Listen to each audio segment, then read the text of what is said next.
Come, settle in. Let the weight of the day just drift away. Find a comfortable position and allow your body to grow heavy, sinking into the surface beneath you. Let your breathing slow in and out. With each breath, feel the quiet of the room as it wraps around you. The gentle hum of the world outside begins to fade, replaced by a deeper, more profound silence.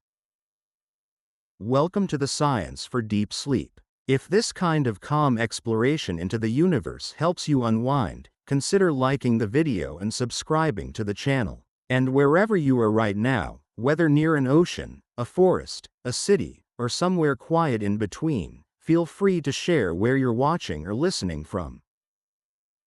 Tonight, we're not going to dwell on the small things. We won't worry about tomorrow. Instead, we'll take a gentle journey. A journey outwards, away from our familiar world and into the velvet blackness of the cosmos. We live our lives on a small, quiet world, a single, precious jewel box of life, circling a single, ordinary star. From here, the universe can feel distant, abstract, just a collection of tiny, cold pinpricks of light in a vast, empty dome. But our home is only the first sentence in a very long story. Our star is one of hundreds of billions in our galaxy. And our galaxy is just one of countless others in the vast, dark ocean of space. These galaxies aren't just scattered randomly, like sand thrown to the wind. They're woven into a grand, invisible tapestry, the cosmic web. And where the threads of this web cross, they form immense gatherings of matter, light, and mystery. What happens when we gently pull back the curtain of the night sky? Further and further. To see the largest gatherings of galaxies ever found? Tonight, we travel billions of light years from home, back to a time when the universe itself was just a teenager. We'll journey to the edge of what we can see, to find a cosmic giant, a titan of gravity so massive it was nicknamed by its discoverers El Gordo, the Fat One. So, relax. Close your eyes if you wish. There's nothing for you to do but listen and drift. We'll begin our journey here, on our blue and white marble, and expand our view, step by step, until we stand in awe before one of the largest gatherings of galaxies ever seen in the early universe. Let's begin this journey together, and understand our place in the quiet, immense, and beautiful structure of everything. Our cosmic home address. Before we can grasp the truly vast, we have to anchor ourselves in the familiar. Let's start with the ground beneath us, the air we breathe, the world we call home. Earth, a sphere of rock and water, with a diameter of just under 8,000 miles. In the grand scheme of things, it's almost immeasurably small, yet, it's everything to us. It's a world of oceans that shimmer under the sun, of mountains that scrape the sky, of forests that breathe life into the air. It's a world of cities that glow in the night, intricate webs of human connection that mirror the cosmic web we're about to explore. From our vantage point, the world feels immense, solid, and permanent. But let's gently begin to drift upwards. Imagine floating out of your room, above your town, higher and higher, until the continents take shape below. You see the gentle curve of the planet, the thin, fragile blue line of the atmosphere that separates our living world from the cold vacuum of space. It's a sanctuary, a tiny, miraculous island of warmth and life in an endless sea of cold and dark.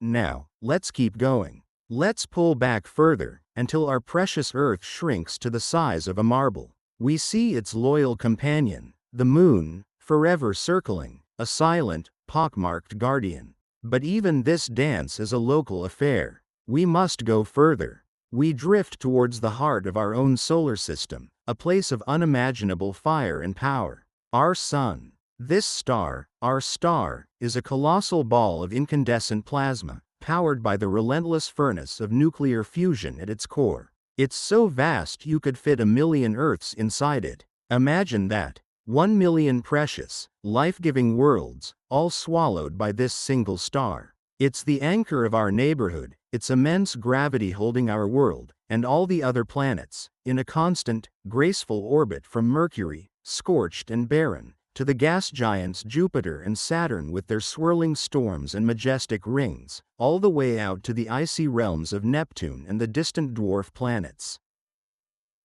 Our solar system is our local address in the cosmos. It feels huge to us. A spacecraft traveling at incredible speeds would take years just to cross it, and yet, most of it is just emptiness. The distances between these worlds are profound. If the Earth were the size of a pea, Jupiter would be over 1,000 feet away, and the nearest star beyond our Sun would be thousands of miles distant. This is the first step in our journey, the first layer of cosmic reality. We live on a small planet, orbiting a medium-sized star, in a system that is mostly empty space. It's a humbling perspective, but a beautiful one, too. It highlights just how precious our own world is. But this is only our front yard. The city awaits. It's time to pull back further still, to see the true scale of our home. We're leaving our solar system now and entering the realm of the stars. The city of stars, the Milky Way.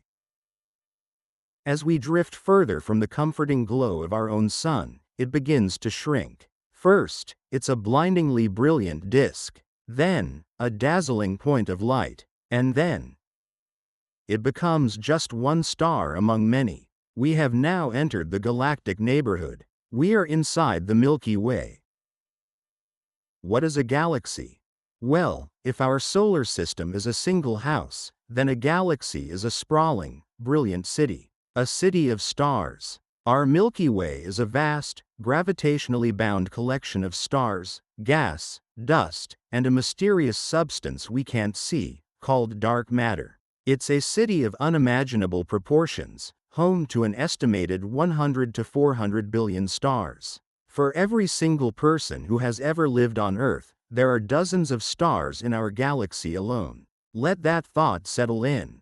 Hundreds of billions of suns. Many of them, we now know, have their own planets, their own solar systems. Some may be fiery gas giants, others icy, barren rocks. And some, perhaps, may be like our own Earth, orbiting at just the right distance for liquid water to exist, for life to potentially take hold. Our galaxy is a metropolis teeming with possibilities. From our new vantage point, floating in the space between stars, we can begin to see the shape of our city. The Milky Way is a spiral galaxy. It has great, sweeping arms, coiling out from a bright, dense center. These arms are like the bustling suburbs of our star city. They are regions of active star formation, filled with brilliant young blue stars and glowing pink nebulae, the cosmic nurseries where new suns are born. Our own sun and solar system are located in one of these arms, a smaller spur called the Orion Arm, about 2/3 of the way out from the galactic center. We're not downtown, but in a relatively quiet, residential neighborhood. And at the very heart of this immense, swirling city lies a mystery. A place of extreme gravity from which not even light can escape. At the center of the Milky Way, as with most large galaxies, resides a supermassive black hole. Ours is named Sagittarius A. It has a mass equal to 4 million suns, all crushed into a single point of infinite density. It doesn't devour the galaxy, as you might imagine. Instead, its immense gravity acts as a central anchor, a gravitational hub around which the entire city of stars gracefully rotates. The scale is almost impossible for the human mind to grasp. Our galaxy is about 100,000 light-years across. A light-year is the distance that light, the fastest thing in the universe, travels in a single year. That's nearly 6 trillion miles. So, to cross our own galaxy from one edge to the other, even traveling at the speed of light, would take 100,000 years. Voyager 1, one of the fastest spacecraft humanity has ever launched, would take over 1.5 billion years to make the same journey. But the galaxy isn't a crowded place.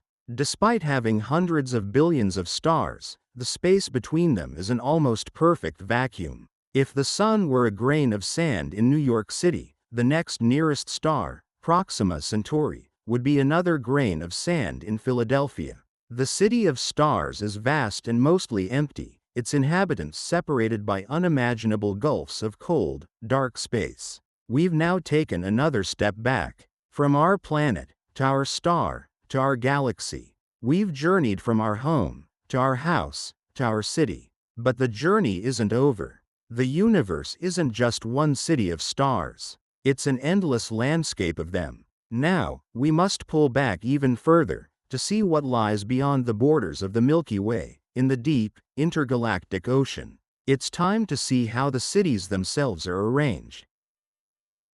The realm of galaxy clusters, a cosmic metropolis. As we continue to drift, our perspective expands once more. The beautiful, swirling pinwheel of our Milky Way galaxy begins to shrink, just as our Sun did before it. It becomes a glowing smear of light, then a bright spot, and finally, just another galaxy among many. We are now in intergalactic space, the vast void between the galaxies. Looking around, we see them everywhere. Spirals like our own, giant elliptical galaxies that look like fuzzy footballs of light, and smaller, irregular galaxies with no defined shape. They pepper the darkness in every direction. For a long time, astronomers thought these galaxies were distributed randomly, like islands in a limitless ocean. But as our telescopes grew more powerful, a new picture emerged. A grander, more structured reality. Galaxies, it turns out, like to be near other galaxies. Gravity, the great architect of the cosmos, pulls them together. Our own Milky Way isn't alone. It's part of a small collection of about 50 to 60 galaxies known as the Local Group. Our nearest large neighbor, the Andromeda Galaxy, is another majestic spiral, slightly larger than our own, and is currently moving towards us. In about 4.5 billion years, our two galaxies will collide and merge, a dramatic dance of stars and gravity that will create an entirely new, larger galaxy. You could think of galaxy groups as the small towns and villages of the cosmos.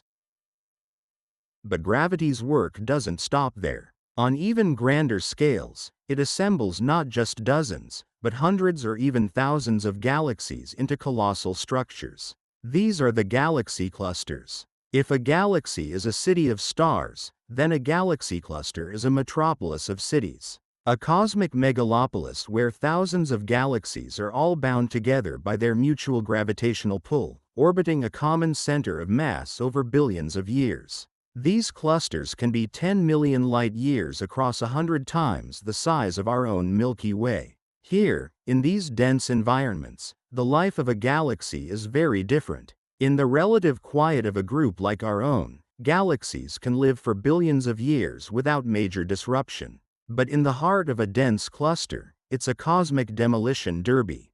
Galaxies are constantly interacting, crashing into each other at tremendous speeds. These collisions can strip gas away from spiral galaxies, shutting down their ability to form new stars. That's why many galaxies in the centers of clusters are old, red and dead, elliptical galaxies, filled with ancient stars and lacking the beautiful spiral arms where new ones are born.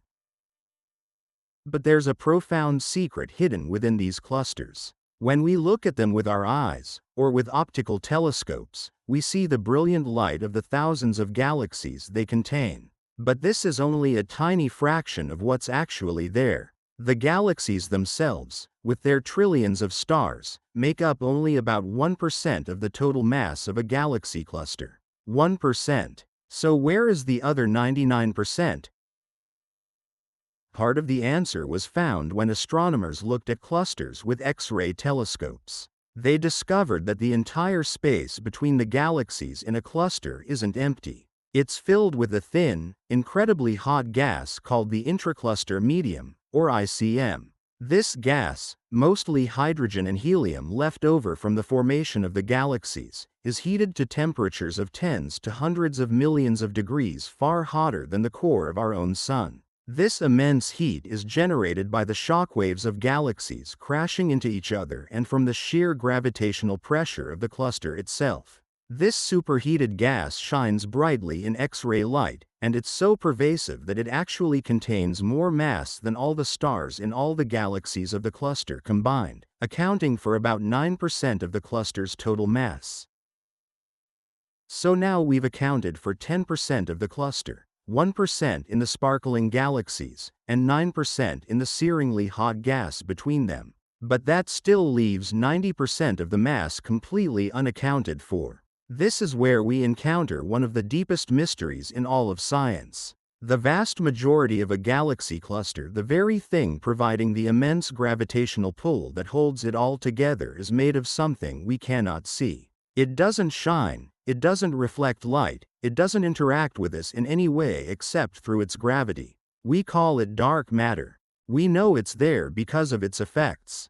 Just as you can't see the wind, but you can see the leaves it blows, we can't see dark matter, but we can see its gravitational influence. The galaxies within a cluster are moving at incredible speeds, thousands of kilometers per second. The gravity from the visible galaxies and the hot gas is not nearly strong enough to keep them from flying apart. The only way the cluster can remain bound together is if there is a massive, invisible halo of matter providing the extra gravitational glue. And what's more, Einstein's theory of general relativity tells us that massive objects bend the fabric of space-time. A galaxy cluster is so massive that it acts like a giant lens, a cosmic magnifying glass. It warps the light from more distant galaxies behind it, distorting their shapes into long, thin arcs. By measuring the amount of this distortion, a technique called gravitational lensing, astronomers can directly calculate the total mass of the cluster.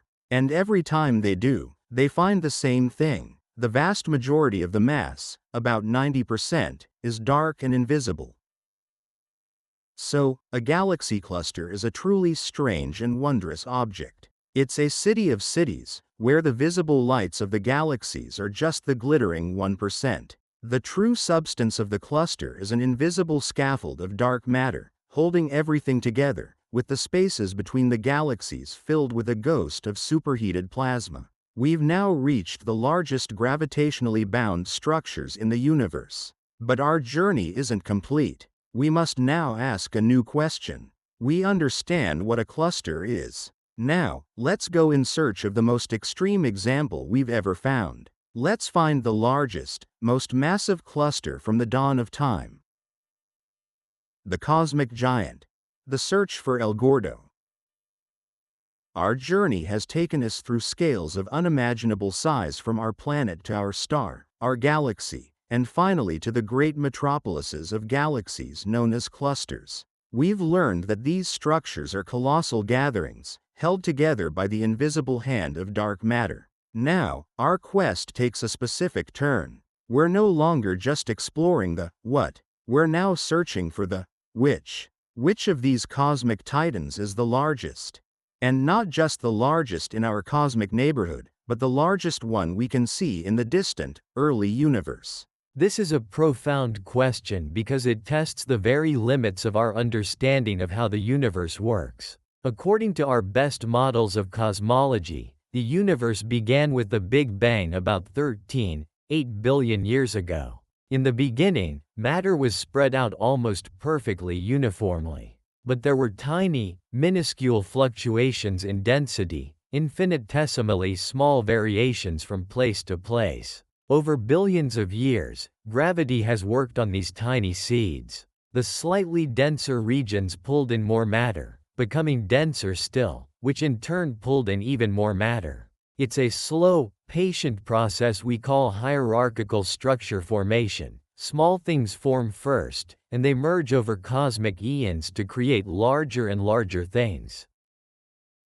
Therefore, finding a truly gigantic galaxy cluster is one thing, but finding a gigantic galaxy cluster that existed a long, long time ago, in the early universe, is something else entirely. It's like finding a fully grown, 100-foot oak tree in a garden where you only planted the acorn last year. It takes time for gravity to assemble these cosmic monsters. So, finding an exceptionally massive one in the distant universe puts a real strain on our cosmological models. It begs the question, was there enough time for something that big to form? So, astronomers began to hunt. They scanned the skies with powerful telescopes, looking not just for light, but for other signatures of these giants. One of the key tools was the Atacama Cosmology telescope, perched high in the deserts of Chile. This telescope doesn't look for visible light. It looks for microwaves, the faint afterglow of the Big Bang itself, called the cosmic microwave background. As this ancient light travels across the universe, it can pass through a galaxy cluster. When it does, the photons from the microwave background interact with the hot electrons in the cluster's gas. This interaction gives the photons a tiny energy boost, which slightly changes the temperature of the microwave background in that direction. This is known as the Sunyaev-Zeldovich effect. By searching for these specific temperature distortions, astronomers can find massive clusters, even at incredible distances. And in 2012, they found something extraordinary. A massive signal, indicating a colossal cluster far, far away. To confirm it, they turned other powerful eyes toward this spot in the sky. They used NASA's Chandra X-ray Observatory to look for the telltale glow of superheated gas. And they found it a vast cloud of X-ray emitting plasma. They used the European Southern Observatory's very large telescope to look at the galaxies themselves, measuring their speeds and distances. Everything pointed to one conclusion. They had found a monster. A galaxy cluster of truly epic proportions, seen at a time when the universe was just over 6 billion years old, less than half its current age. Given its staggering size, and in a nod to the Chilean telescopes that helped find it, the researchers gave it a fitting nickname, El Gordo, which is Spanish for the Fat One. Its official name is ACT 150 J01024915, but El Gordo is the name that stuck. And it was immediately clear that this cluster was special. Initial estimates suggested it was unbelievably massive. But to get the true measure of this giant, they needed the ultimate tool for weighing cosmic objects. They needed to use gravity itself. They pointed the Hubble Space Telescope at El Gordo. And as the stunning images came back, they could see it clearly, the telltale signature of gravitational lensing. The light from galaxies far beyond El Gordo was being bent, warped, and stretched into long, graceful arcs by the cluster's immense gravitational field. These cosmic funhouse mirror distortions are a direct measure of the mass that is doing the bending. By carefully analyzing these warped images, a team of astronomers could calculate the true weight of El Gordo. The result was staggering. The analysis revealed that El Gordo weighs as much as 3 million billion times the mass of our Sun. That is 3 quadrillion solar masses. A3 followed by 15 zeros. It's the equivalent of roughly 3,000 Milky Way galaxies all piled together in one place. This confirmed that El Gordo was the most massive galaxy cluster known to exist for its time, a true record holder seen across a distance of over 7 billion light-years. The light we see from it tonight began its journey long before our own Earth had even formed. We are looking back in time, at a cosmic teenager that was already a heavyweight champion. A portrait of a titan, inside El Gordo. We've found our giant. We've weighed it and measured its distance. But what is El Gordo really like? What's happening inside this colossal structure, over 7 billion light-years from home? The detailed observations from telescopes like Chandra, Hubble, and most recently, the James Webb Space Telescope, have allowed us to paint a remarkably vivid portrait of this cosmic behemoth. And it's a portrait of beautiful, ordered violence.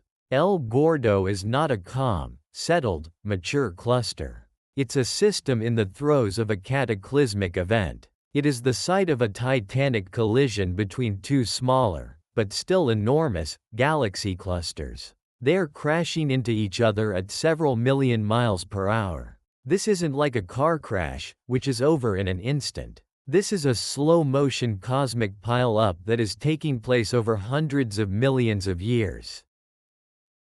The evidence for this colossal merger is unmistakable. When astronomers looked at the X-ray data from the Chandra Observatory, they didn't see a single, round cloud of hot gas. Instead, the intracluster medium is stretched out and has a distinct shape, like a comet. There is a bright, dense core, and a long tail of gas streaming away from it. This is the result of the collision. As the two clusters plow through each other, the galaxies and the dark matter, which don't interact with each other very much, can pass through one another like ghosts. But the vast clouds of hot gas that fill each cluster slam into each other with unimaginable force. One of the gas clouds is being stripped away from its dark matter halo, creating the spectacular cometary tail that Chandra observed. This violent collision separates the different components of the clusters. In composite images, we can see this happening. The galaxies, seen in visible and infrared light, are one component. The searingly hot gas, visible only in X-rays, is another. And the dark matter, mapped out by the gravitational lensing of background galaxies, forms a third, invisible layer. In El Gordo, we see that the peak of the hot X-ray gas is slightly separated from the peak of the dark matter mass. This is the smoking gun of a high-speed collision, very similar to another famous merging cluster called the bullet cluster, which is much closer to us.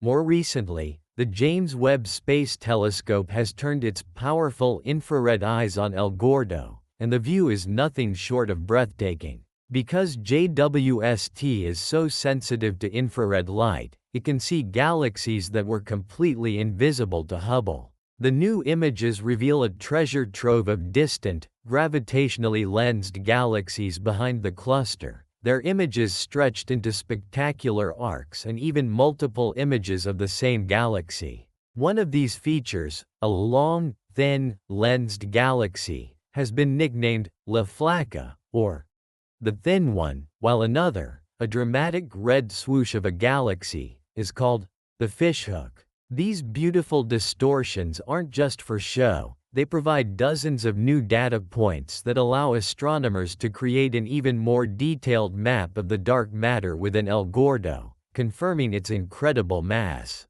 Studying a giant like El Gordo is fundamentally important. It's an extreme object, and in science, extreme objects are fantastic laboratories. They push our theories to their breaking point. The fact that a structure as massive as El Gordo could form so early in the universe's history is a challenge to our models. It was a rare event, but critically, it wasn't an impossible one. The existence of El Gordo is still consistent with our standard model of cosmology, telling us that while rare, gravity was indeed capable of assembling such titans in the first several billion years of cosmic history.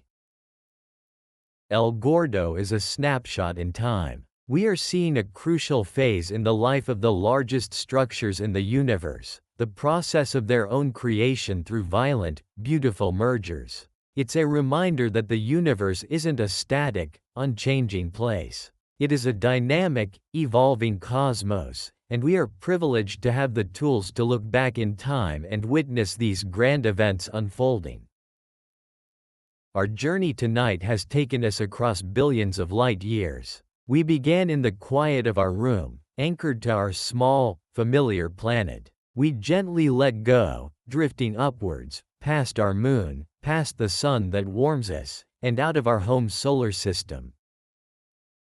We saw our sun become just one of hundreds of billions of stars in the vast, swirling city of the Milky Way. We pulled back further still, until our own galaxy became just one light among countless others, scattered across the darkness. We saw that they are not scattered randomly, but are woven into a magnificent cosmic web. We learned about the great intersections of this web, the galaxy clusters, metropolises of thousands of galaxies, bound together by gravity. We discovered their strange nature, that the brilliant galaxies are just 1% of their being, while the rest is a ghost of super-hot gas and an invisible, immense ocean of dark matter. And then, our search led us to a specific time and place. To the early universe, where we found the cosmic titan known as El Gordo, a structure with the mass of 3 quadrillion suns, seen as it was when the universe was less than half its current age. We witnessed a portrait of its creation, a violent and majestic collision of 2 great clusters, a cosmic dance on the grandest scale imaginable.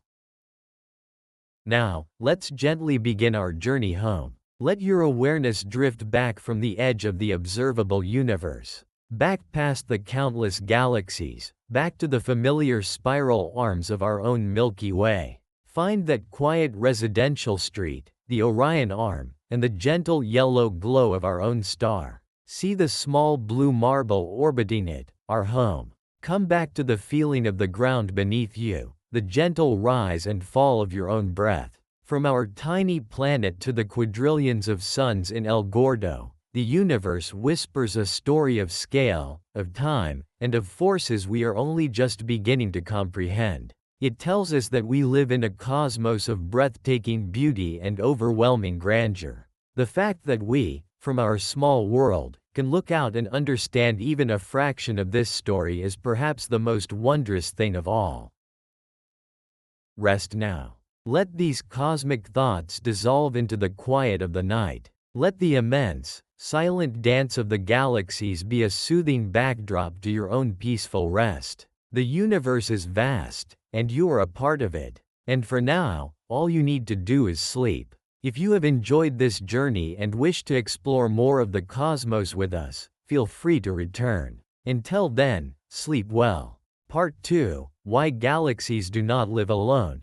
When we first look up at the night sky, everything seems scattered. A star here, a star there, a soft mist of light from the Milky Way spread across the darkness. It can give the impression that the universe is loose, unplanned, almost casual, as if its great lights were tossed outward in every direction and simply left where they landed. But the deeper we look, the less true that feels. Because on the largest scales, the universe is not careless at all. It is patient, it is quiet, and above all, it is drawn together by something steady and relentless.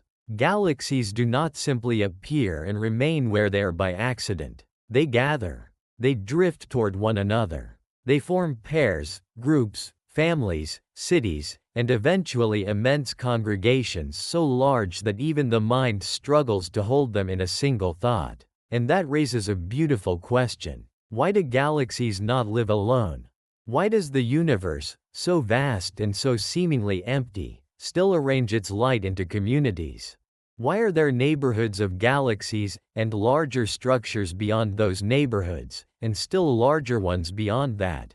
Why does matter gather at all, instead of spreading itself evenly into silence? Tonight, we can follow that answer slowly. We can begin in the young universe, when there were no galaxies yet, no spiral arms, no glowing clusters, no great cosmic cities. Only darkness, heat, and a nearly smooth sea of matter and energy. And from there, we can watch one of the oldest stories in existence unfold. The story of tiny differences becoming grand structures. The story of gravity turning almost nothing into almost everything. And if this kind of slow journey through the cosmos helps you settle in, you can always leave a quiet like, subscribe to stay with the channel, or share in the comments where in the world you're listening from tonight. For now, just let the thought open gently. Galaxies do not live alone because the universe itself was never perfectly even. That may sound like a small thing, but in cosmology, small things have a way of becoming enormous. In the beginning, after the Big Bang, the universe was hot, dense, and astonishingly uniform. Not perfectly uniform, but very close. Matter and radiation were spread out with remarkable smoothness. If you could have seen the early cosmos from far away, it would not have looked like the richly textured universe we know now. It would have looked more like a nearly featureless glow. But nearly is not the same as completely. There were tiny ripples in that early smoothness. Tiny regions with just a little more matter than the space beside them. Tiny regions with just a little less. The differences were so small that, at first, they might have seemed insignificant. Yet those slight imbalances became the seeds of everything that followed. It is a little like watching rain collect on a window. At first, the glass is covered in fine droplets that seem almost equal. But then one droplet grows slightly larger than the others. And because it is slightly larger, it pulls in more nearby water. And because it pulls in more nearby water, it grows larger still. Soon it begins to move, gathering smaller droplets into itself, until what began as a tiny advantage becomes a visible path. Gravity behaves a bit like that. Wherever matter was slightly denser, gravity there was slightly stronger. And where gravity was slightly stronger, it pulled in a little more matter. That extra matter increased the gravity again, which pulled in even more. Over immense stretches of time, these tiny differences became self-amplifying. The richer regions grew richer. The emptier regions grew emptier. And slowly, almost imperceptibly at first, structure began to emerge. This is one of the most important ideas in all of cosmology. The universe we see now did not appear fully formed. It grew, patiently, gradually, from tiny fluctuations that gravity refused to ignore. That patience matters. Because when we talk about galaxies gathering together, it can be tempting to imagine something quick and dramatic. But the real story is usually slower than intuition wants it to be. Gravity is powerful, yes, but on cosmic scales it is also patient beyond comprehension. It can spend hundreds of millions of years doing what looks, from a human perspective, like almost nothing at all. And then, after enough time has passed, the result becomes impossible to miss. A cloud collapses. A galaxy ignites. A group forms. A cluster grows. The cosmos is full of these long, quiet preparations. But ordinary matter, the kind that makes stars and dust and planets and human bodies, is only part of the story. In fact, it may not even be the part that takes the lead. Because long before the bright galaxies lit up the darkness, there was already an invisible framework taking shape, a hidden architecture, a silent scaffold on which the visible universe would later hang. This is where dark matter enters the picture.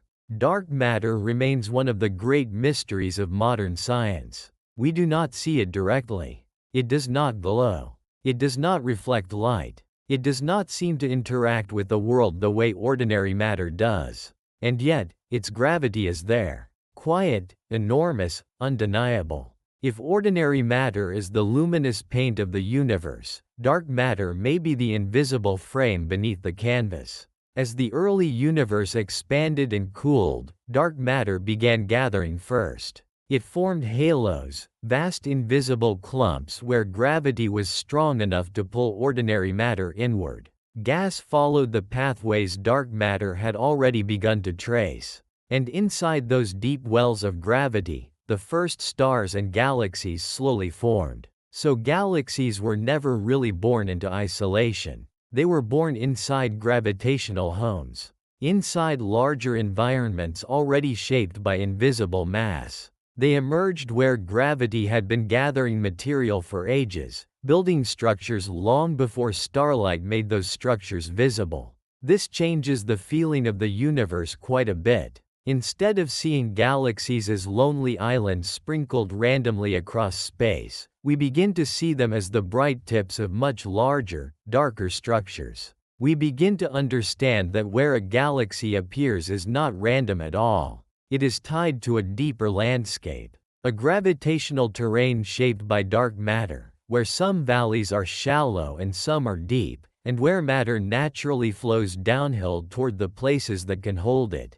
If you imagine the cosmos as a vast terrain, then galaxies are not scattered houses in a flat desert. They are settlements built along river valleys, coastlines, crossroads, and mountain basins. They form where the landscape favors gathering. And once galaxies exist, the story continues. Because a galaxy is not immune to gravity just because it has already formed. It still feels the pull of nearby matter. It still moves within a larger environment. It can still be drawn toward neighbors, toward groups, toward denser regions of the cosmic web. It can merge. It can be captured. It can become part of something bigger than itself. In that sense, galaxies behave a little like cities in a growing civilization. A single city may arise because of local conditions, perhaps near water, fertile land, or a trade route. But over time, roads connect it to other cities. Small towns gather nearby. Larger regions emerge. Economies, networks, and spheres of influence begin to form. Eventually, one city does not exist in a vacuum anymore. It exists as part of a larger pattern. Galaxies are like that. Their local story matters. But the larger pattern matters too. And the larger pattern, on cosmic scales, is what astronomers call the cosmic web. This web is one of the most beautiful ideas in astronomy. When we map the distribution of galaxies across immense distances, we do not find a random scatter. We find filaments, threads, long bridges of matter stretching across the universe, with vast empty voids in between. And where these filaments intersect, matter is especially concentrated. Those intersections become natural gathering places. That is where groups and clusters can grow. So galaxies do not live alone, partly because the universe itself is webbed. They are born into a structure that guides movement, gathers matter, and concentrates gravity. They are not just floating anywhere. They are moving through a hidden architecture that encourages assembly.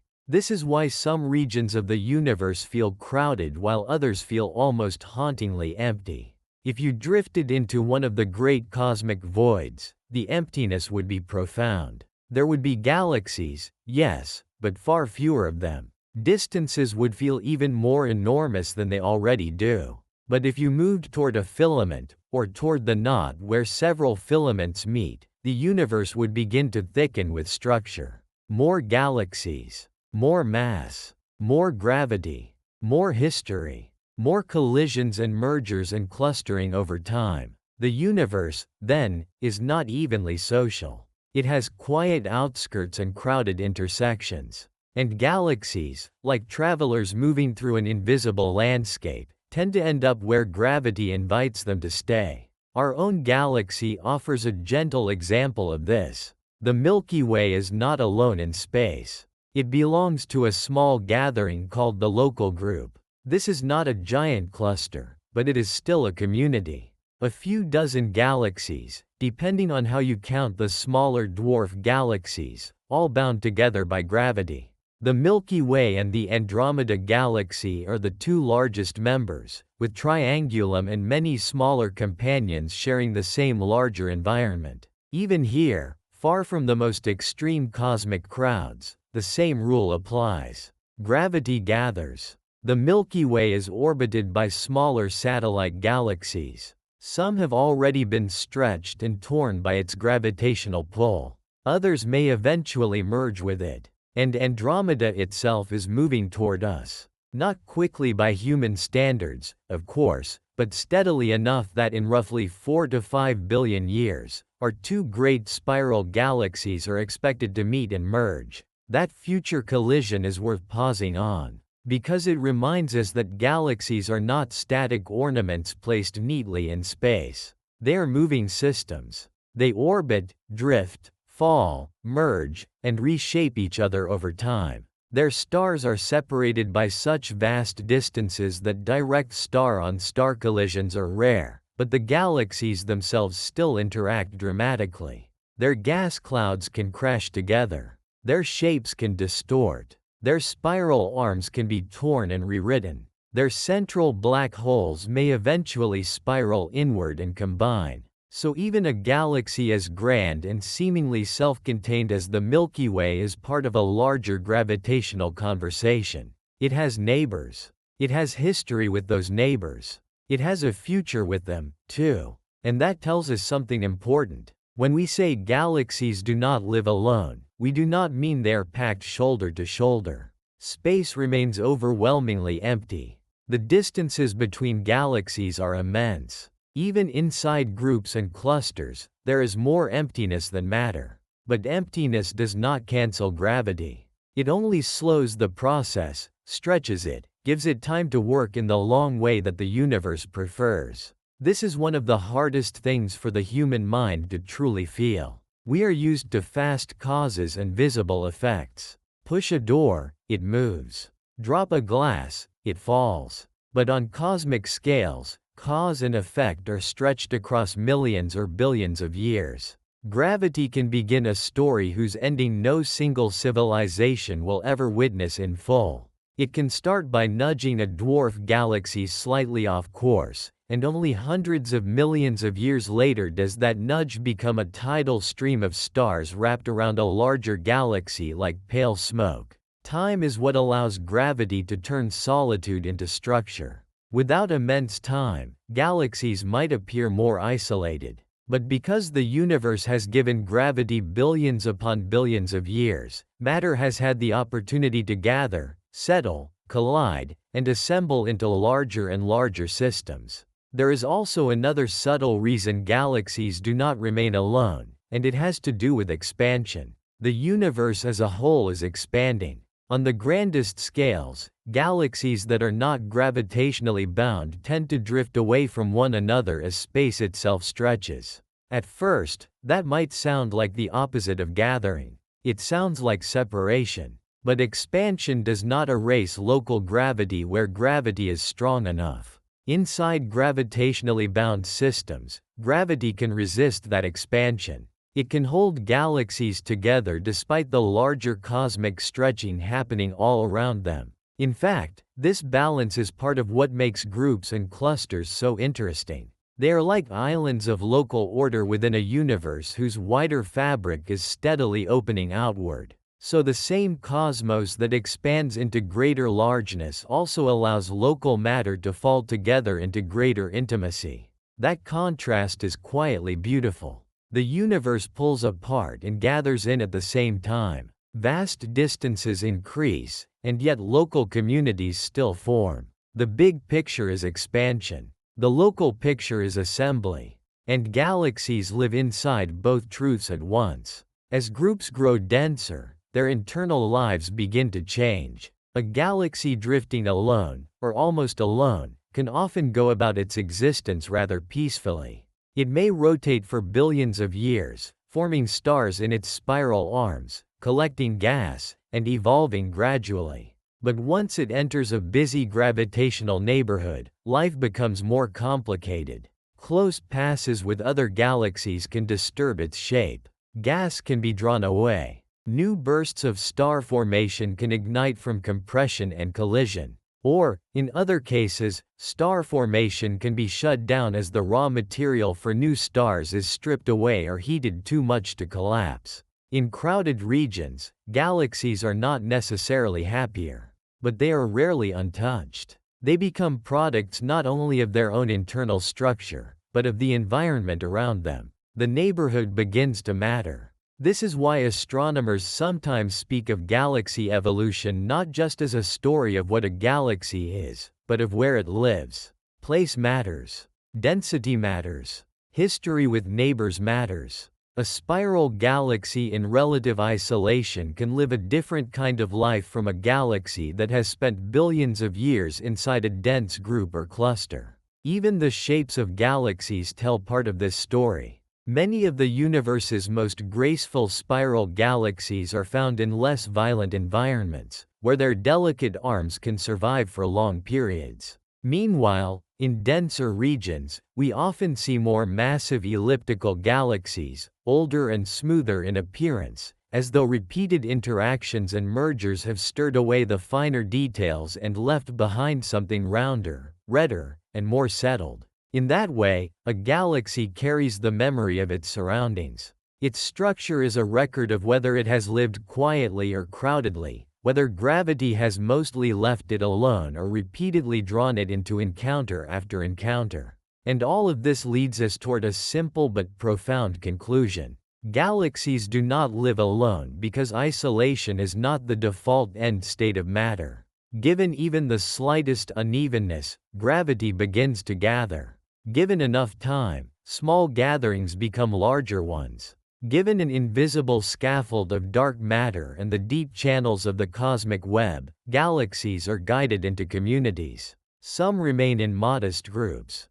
Some fall into great clusters. Some merge and disappear into larger structures. Some become central giants surrounded by many smaller companions. But very few are truly separate in the deepest sense. They are almost always part of a wider context, a wider map, a wider history. And perhaps that is one of the quietest truths in the universe. On the largest scales we know, even great islands of stars are not content to remain islands forever. They are caught in relationships. They are drawn into systems. They belong to structures larger than themselves. The cosmos, for all its silence, is full of belonging. Not the kind we speak of in human life, perhaps. Not emotional belonging. Not chosen belonging. But gravitational belonging. Structural belonging. The kind that comes from being shaped by the same deep laws, moving through the same shared web, and gathering in the same ancient intersections of matter and time. If you hold that thought for a moment, the night sky begins to feel a little different. It is still vast, still cold, still overwhelming in scale. But it is no longer just a collection of separate lights. It becomes a network, a history, a patient act of assembly. And that assembly is still happening. Even now, as you listen, galaxies continue their slow dance. Small companions continue to fall toward larger hosts. Groups continue to drift toward denser intersections. Clusters continue to grow by swallowing smaller systems. Gravity continues its work with the same calm persistence it has always had. It does not rush. It does not tire. It does not forget. It simply gathers. And from that gathering comes the next great step in our story. Because once we understand why galaxies do not live alone, another question naturally rises from the darkness. How does a modest gathering become something truly immense? How does a handful of neighboring galaxies become a giant cosmic city? And how do those cities themselves grow into the greatest structures bound together by gravity?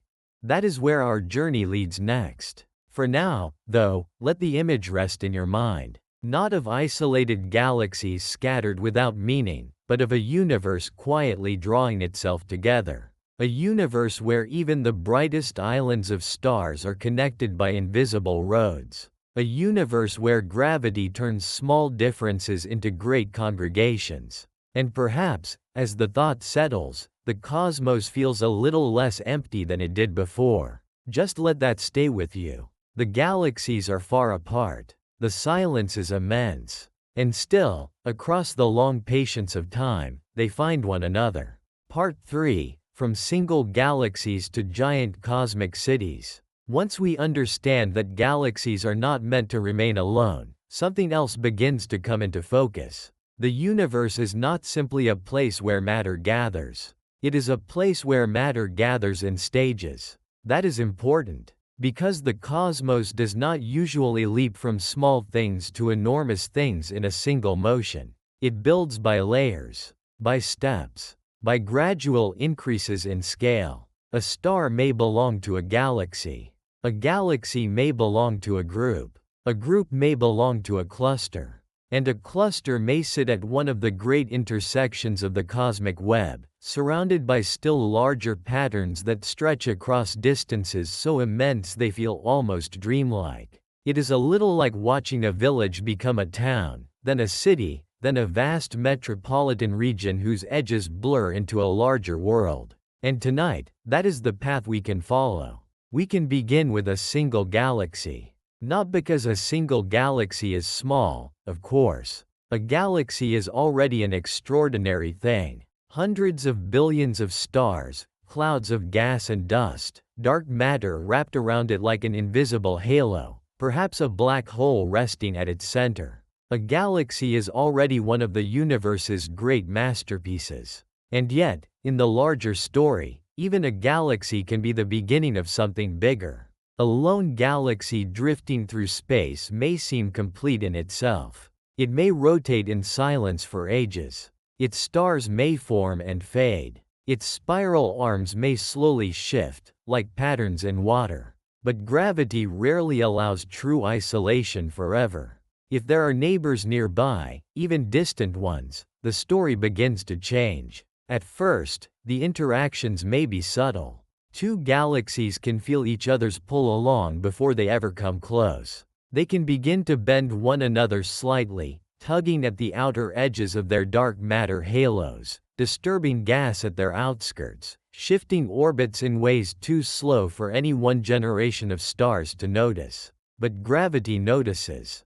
Gravity always notices. And over vast stretches of time, that gentle pull can become a relationship. This is how galaxy pairs arise. A pair of galaxies is one of the simplest cosmic communities. Two large systems, bound together by gravity, slowly circling a shared center. Sometimes the pair is fairly even, with each galaxy large enough to shape the other. Sometimes one galaxy is clearly dominant, while the other is smaller, a companion orbiting under the influence of a more massive host. We see this all across the universe. And we see it close to home as well. The Milky Way and Andromeda are not a perfectly isolated pair, since the local group contains many other smaller members, but the relationship between them still gives a sense of what gravity can do over long periods. Each galaxy is enormous in its own right. Each contains vast populations of stars. Yet neither one is truly independent of the other. Their mutual gravity is guiding them toward a future meeting that will one day reshape both. There is something quietly intimate about that. On human scales, the word intimacy belongs to people. But on cosmic scales, perhaps it belongs to gravity. The way one object slowly changes another. The way nothing has to touch for influence to begin. The way the future can be rewritten long before the visible event finally arrives. If a pair is the simplest community, then a galaxy group is the next step up.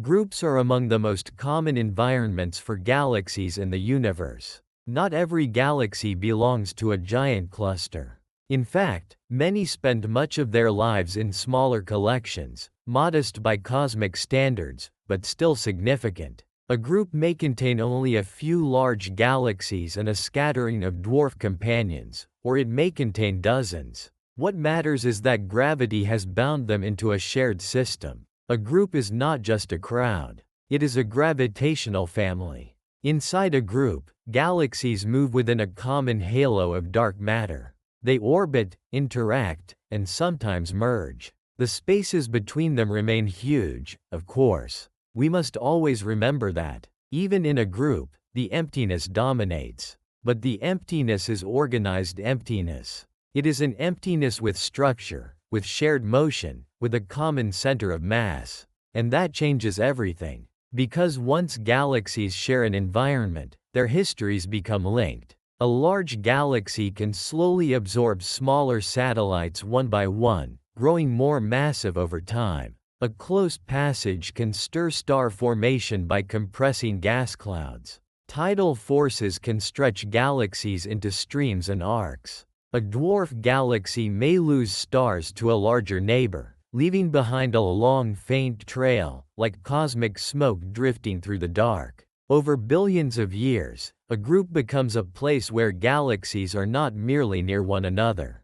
They are shaping one another. Our own local group gives us a particularly gentle example of this kind of cosmic community. The Milky Way is surrounded by smaller companions such as the large and small Magellanic Clouds, along with numerous faint dwarf galaxies. Some of these are stable companions for now. Others are being slowly disrupted. The Milky Way itself bears evidence of past mergers in the form of stellar streams, faint remnants of smaller galaxies that were gradually pulled apart and absorbed. So even a relatively modest group is not quiet in any absolute sense. It is a workshop of slow transformation. And yet, a galaxy group is still only an intermediate step. Because gravity, when given enough matter and enough time, continues its work beyond the group scale as well.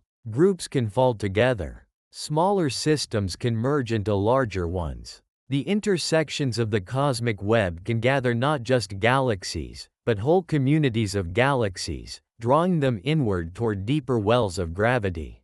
And when that happens, the universe begins constructing something far more imposing: a galaxy cluster. This is the point where the scale becomes almost difficult to narrate without pausing and letting the mind catch up. A galaxy cluster is not merely a larger group. It is a genuine cosmic city, sometimes even a metropolis of cities. It can contain hundreds, and in the richest examples, thousands of galaxies, all bound together inside an enormous halo of dark matter. These systems can span millions of light years and contain masses so large that ordinary intuition has very little use for them. A galaxy cluster is what happens when gravity is given a grand enough stage. If a single galaxy is like a bright city in the night, then a group is like a cluster of neighboring towns and small urban centers sharing a region. But a rich galaxy cluster is something else entirely.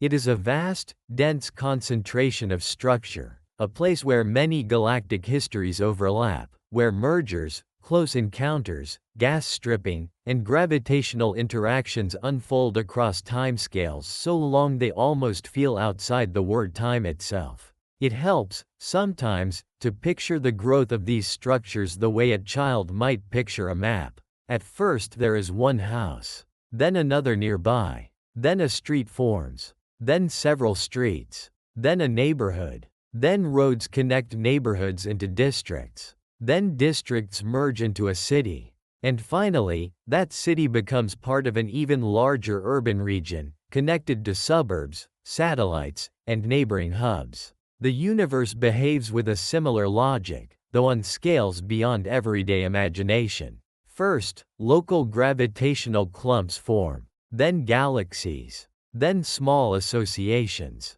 then groups, then clusters. The architecture grows upward through hierarchy. Small structures build larger ones, and the larger ones continue building still larger ones. This is why astronomers often describe cosmic structure formation as hierarchical. The term sounds technical, but the idea itself is beautifully simple. The universe builds upward, piece by piece, level by level, small things first, large things later. A long construction project directed by gravity.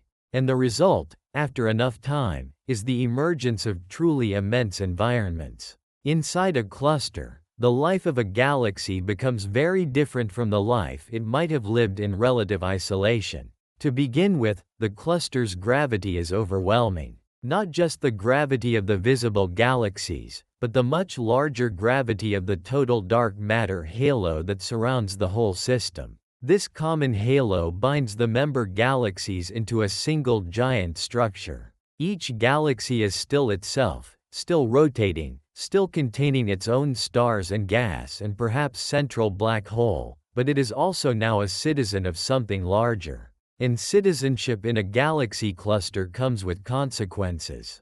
Galaxies move quickly inside clusters. Very quickly. Speeds can reach thousands of kilometers per second. These are not gentle strolls through space. They are swift motions through a dense gravitational environment. That high speed changes the nature of encounters. In groups, mergers can be fairly common because galaxies move more slowly and can more easily become bound to one another. In rich clusters, the higher velocities often mean galaxies rush past each other too fast for simple mergers to happen as often between ordinary members. But the encounters still matter. Tidal effects still disturb structure.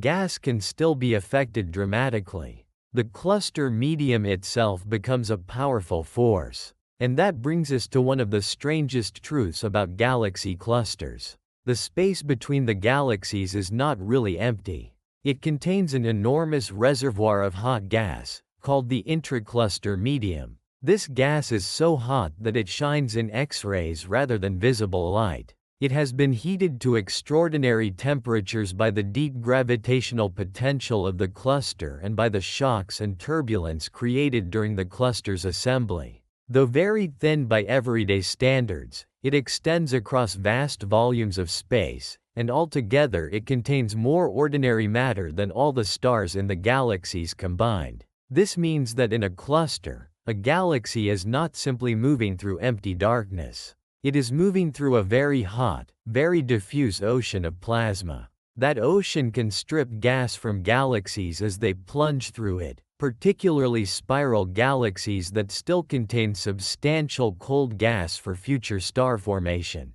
This process, called ram pressure stripping, can remove the raw material a galaxy needs to make new stars. Over time, a galaxy that might once have been blue, bright, and actively forming stars can be transformed into something redder, older, and quieter. So the cluster is not just a place where galaxies gather. It is a place that changes them. It changes their gas content. It changes their star formation. It can change their structure.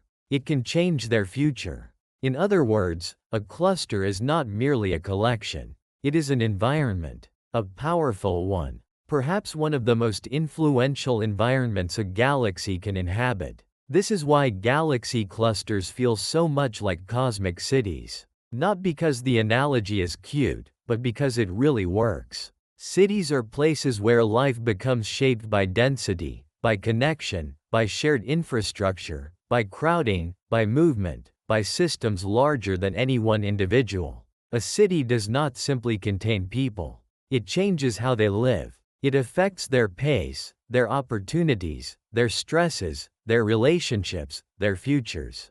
Galaxy clusters do something similar on a vastly different scale. They create conditions that galaxies must respond to. They are places where the local story of a single galaxy becomes inseparable from the larger story of the environment around it. And as in a great city, not all locations inside a cluster are alike. The outskirts can feel different from the center.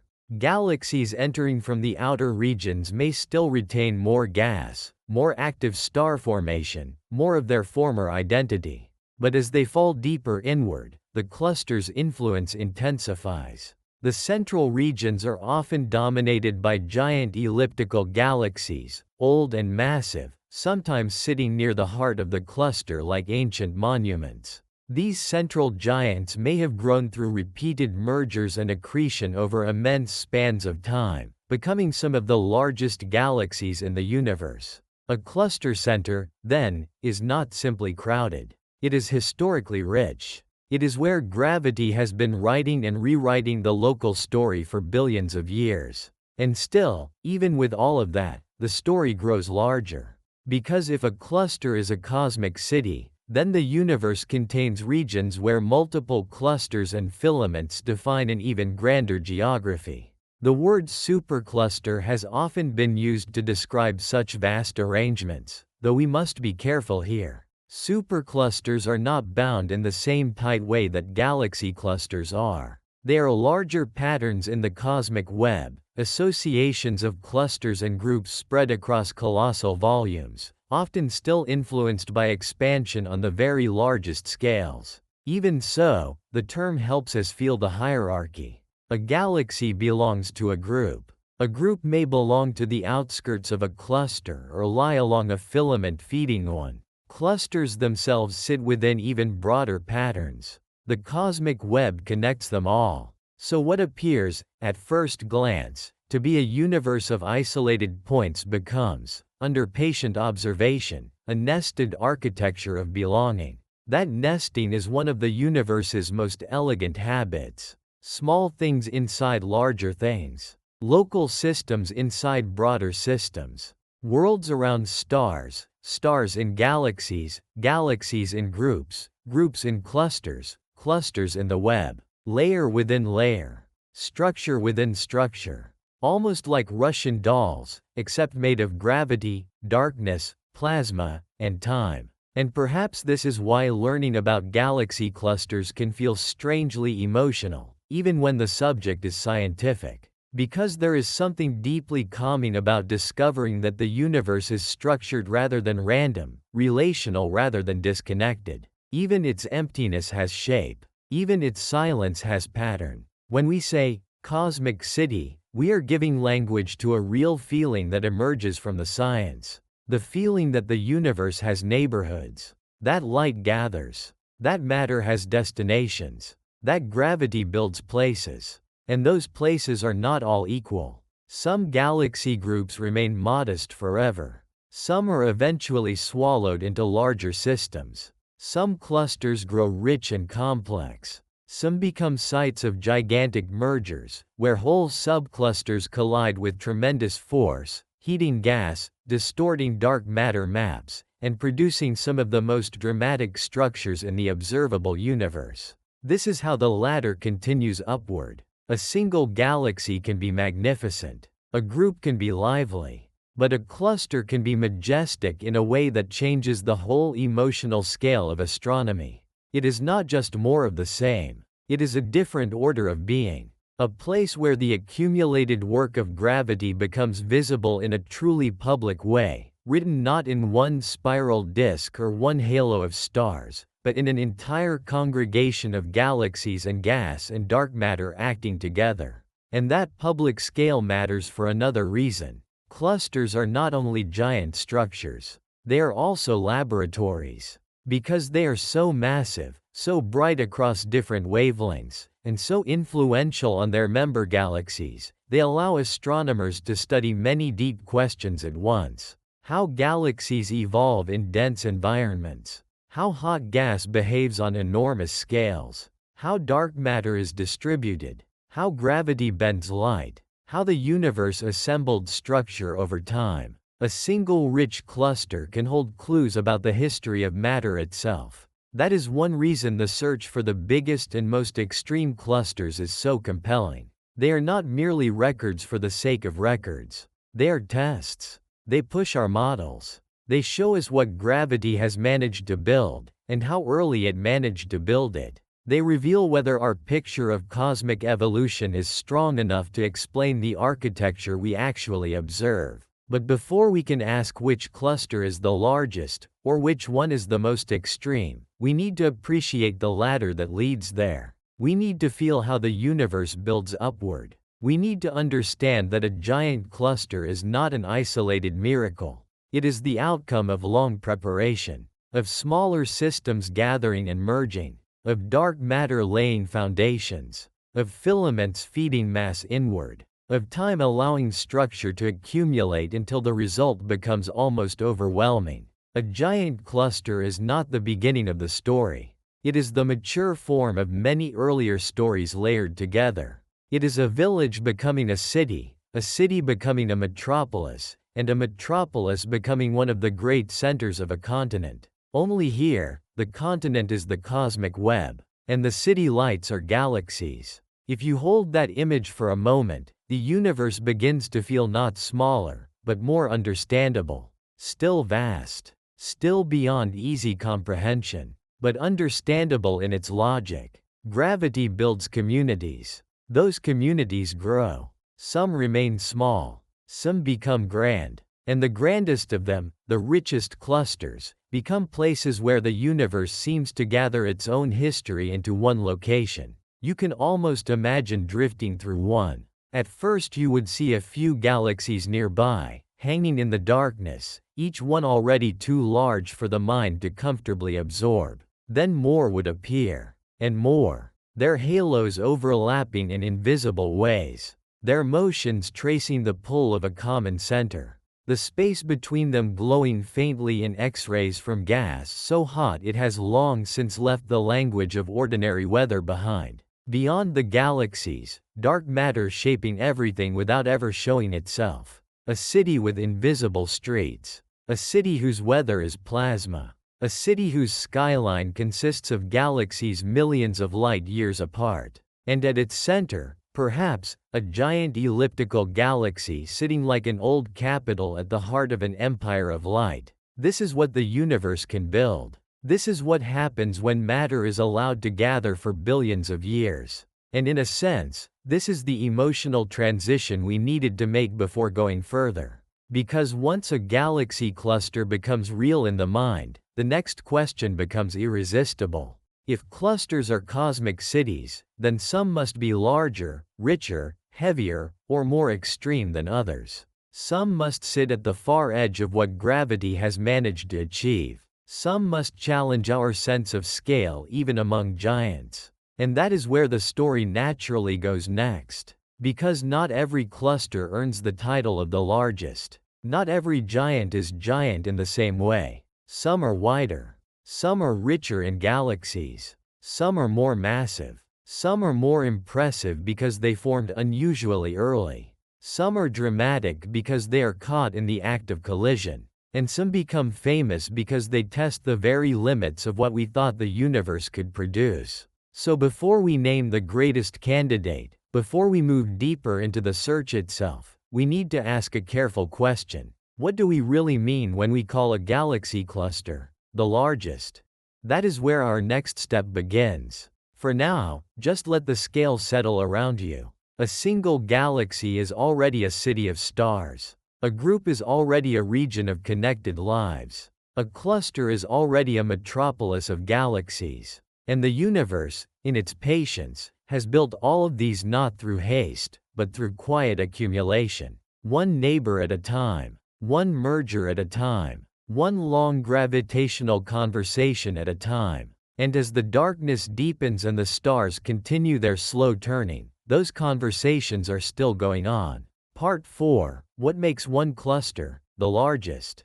By now, the universe has already become much larger than it felt at the beginning of our journey. We started on Earth, where even our own world can seem immense. Then we stepped outward to the scale of a star, then a galaxy, then a group of galaxies, and then to the great cosmic cities we call clusters. And as the scale kept expanding, a question slowly rose out of the darkness. If galaxy clusters are among the largest gravitationally bound structures in the universe, then which one is the largest?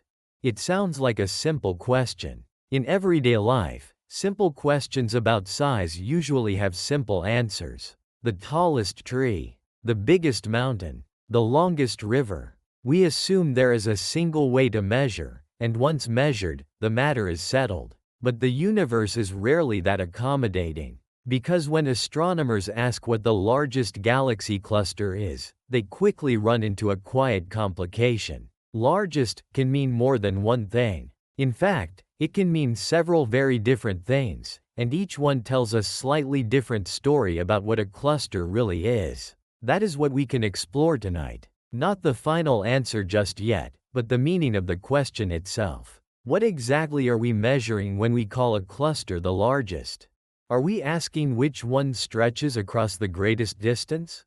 Which one contains the most galaxies? Which one holds the most mass? Which one shines the brightest in X-rays? Which one bends light the most dramatically? Or which one seems most astonishing because it formed unusually early, when the universe was still young? All of these are reasonable questions. And all of them, in one way or another, have been used to describe greatness in the universe. So before we crown any cosmic giant, we need to slow down and understand the rules of the comparison. We need to see how astronomers think about size at the scale of galaxy clusters. And as we do, something interesting happens. The question becomes even more beautiful than the answer. Because it reveals that in astronomy, size is never just about how something looks. It is about what it contains. What it weighs, how far its influence reaches, how it formed, and what hidden things it may be carrying in the dark. If you are settling in comfortably, this is a good place to let the mind wander gently. And if this calm walk through the cosmos is the kind of thing you enjoy drifting off to, you can always leave a quiet like, subscribe, or share a thought in the comments later on. Many people listening from different parts of the world add a lovely human touch to these otherwise very cosmic nights. For now, let us stay with the question. What makes one galaxy cluster larger than another? The first and most obvious idea is simple visual size. We might imagine the largest cluster is the one that appears to span the greatest distance across space, a structure wider than the others, more extended, more spread out. If you could step outside the universe and look down on all the clusters from some impossible vantage point, perhaps the biggest one would simply be the widest. That instinct makes sense. After all, when we compare cities on Earth, surface area matters. When we compare storms, diameter matters. When we compare continents, width matters. So why not clusters? And yet, width alone turns out to be a slippery measure. A cluster does not have a sharp edge like a coin or a wall or a table. Its galaxies thin out gradually. Its dark matter halo fades rather than stops. Its hot gas becomes more diffuse farther from the center. The boundary is not always crisp. Astronomers often define cluster size using practical thresholds, such as the radius within which the average density is some multiple of the critical density of the universe. That sounds technical, but the underlying point is gentle enough. We define the edge not because the universe has drawn a neat line there, but because science needs a consistent way to compare one object with another. So even the width of a cluster depends partly on where we choose to say, this is enough. This is where the main body ends. That does not make the measure useless. It just makes it less absolute than it first appears. A very spread out cluster can be physically enormous. But that does not necessarily mean it is the heaviest, the richest, or the most gravitationally dominant. It may simply be more diffuse. A second way to think about size is by counting galaxies. This one also feels intuitive. Surely the largest cluster might be the one containing the most member galaxies. If one cluster holds 200 galaxies and another holds 2,000, then the second feels larger in a very human sense. More lights, more structure, more cosmic citizens, more of that city-like feeling we talked about before. And astronomers do in fact care about this. There is even a term for it: richness. A rich cluster is one with many member galaxies, especially many bright ones. In older observational astronomy, richness was often an important way of classifying clusters. Some clusters appeared sparse. Others seemed crowded. Some looked like quiet towns. Others felt like giant metropolitan regions. There is real value in this kind of description. A rich cluster is visually impressive. It tells us something about how much structure has gathered in one place. It gives us a clue that the environment is dense and gravitationally important. A cluster packed with galaxies often really is a major system. But here too, the picture becomes more complicated the longer we look, because galaxies are only part of what a cluster is. In fact, as we have already begun to understand, they are not even most of what a cluster is. The stars inside galaxies make up only a small fraction of the total mass. The hot gas between galaxies contributes much more ordinary matter than the stars do.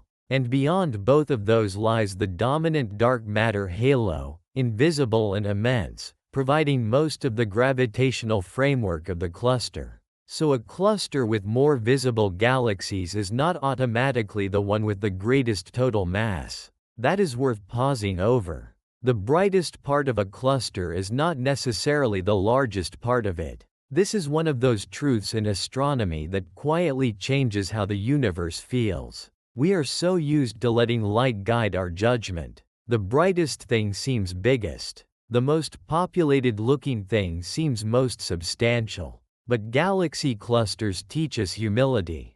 They remind us that most of the matter can be hidden from sight, and most of the real scale may lie in what the eye cannot see. That leads naturally to a third meaning of largest, and perhaps the most important one of all: mass. When many astronomers talk about the largest galaxy cluster, what they often mean is the most massive one. Not the widest looking, not the richest looking, not the easiest to photograph, but the one containing the greatest total amount of matter, including dark matter, hot gas, stars, galaxies, and everything else bound into the system by gravity. This is usually the most meaningful definition because a galaxy cluster is, at heart, a gravitational structure. Its identity depends on gravity. A cluster exists because enough matter has gathered in one place to bind the system together. Its real greatness is therefore tied not merely to appearance, but to the depth of its gravitational well.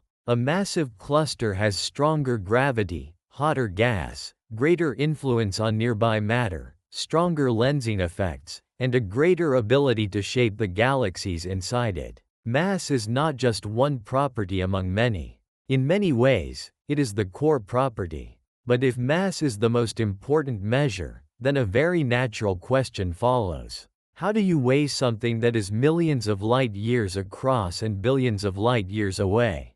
You cannot place a galaxy cluster on a scale. You cannot go there and count every atom. You cannot even see most of what is in it. And yet, astronomers have learned to weigh these giants with extraordinary ingenuity. One method is to study the motion of galaxies inside the cluster. This rests on a familiar principle. The stronger the gravity of a system, the faster its members tend to move within it. If a cluster contains a tremendous amount of mass, its galaxies will orbit and drift at higher speeds. By measuring the redshift and blue shift of those galaxies, astronomers can estimate how quickly they are moving toward or away from us. From that, they can infer the overall gravitational pull of the cluster, and therefore its mass. There are caveats, of course. A cluster that is calm and well settled is easier to interpret than one caught in the middle of a collision. But the basic idea is clear.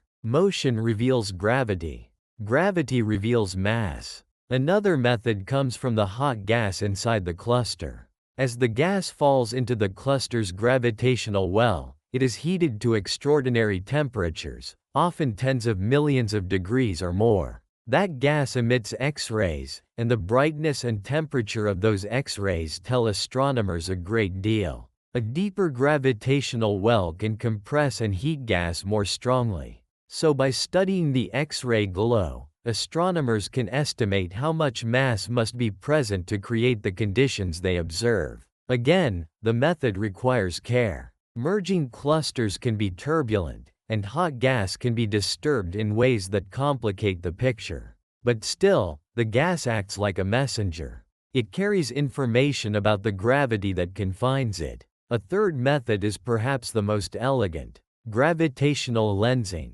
According to Einstein's general theory of relativity, mass bends space-time, and light follows those curves. A massive galaxy cluster can therefore act like a lens, distorting the light from galaxies far behind it. Sometimes the distortion is subtle, visible only statistically across many background galaxies. Sometimes it is dramatic, stretching distant galaxies into luminous arcs, curved streaks, or even multiple images of the same object. This is not just a visual curiosity.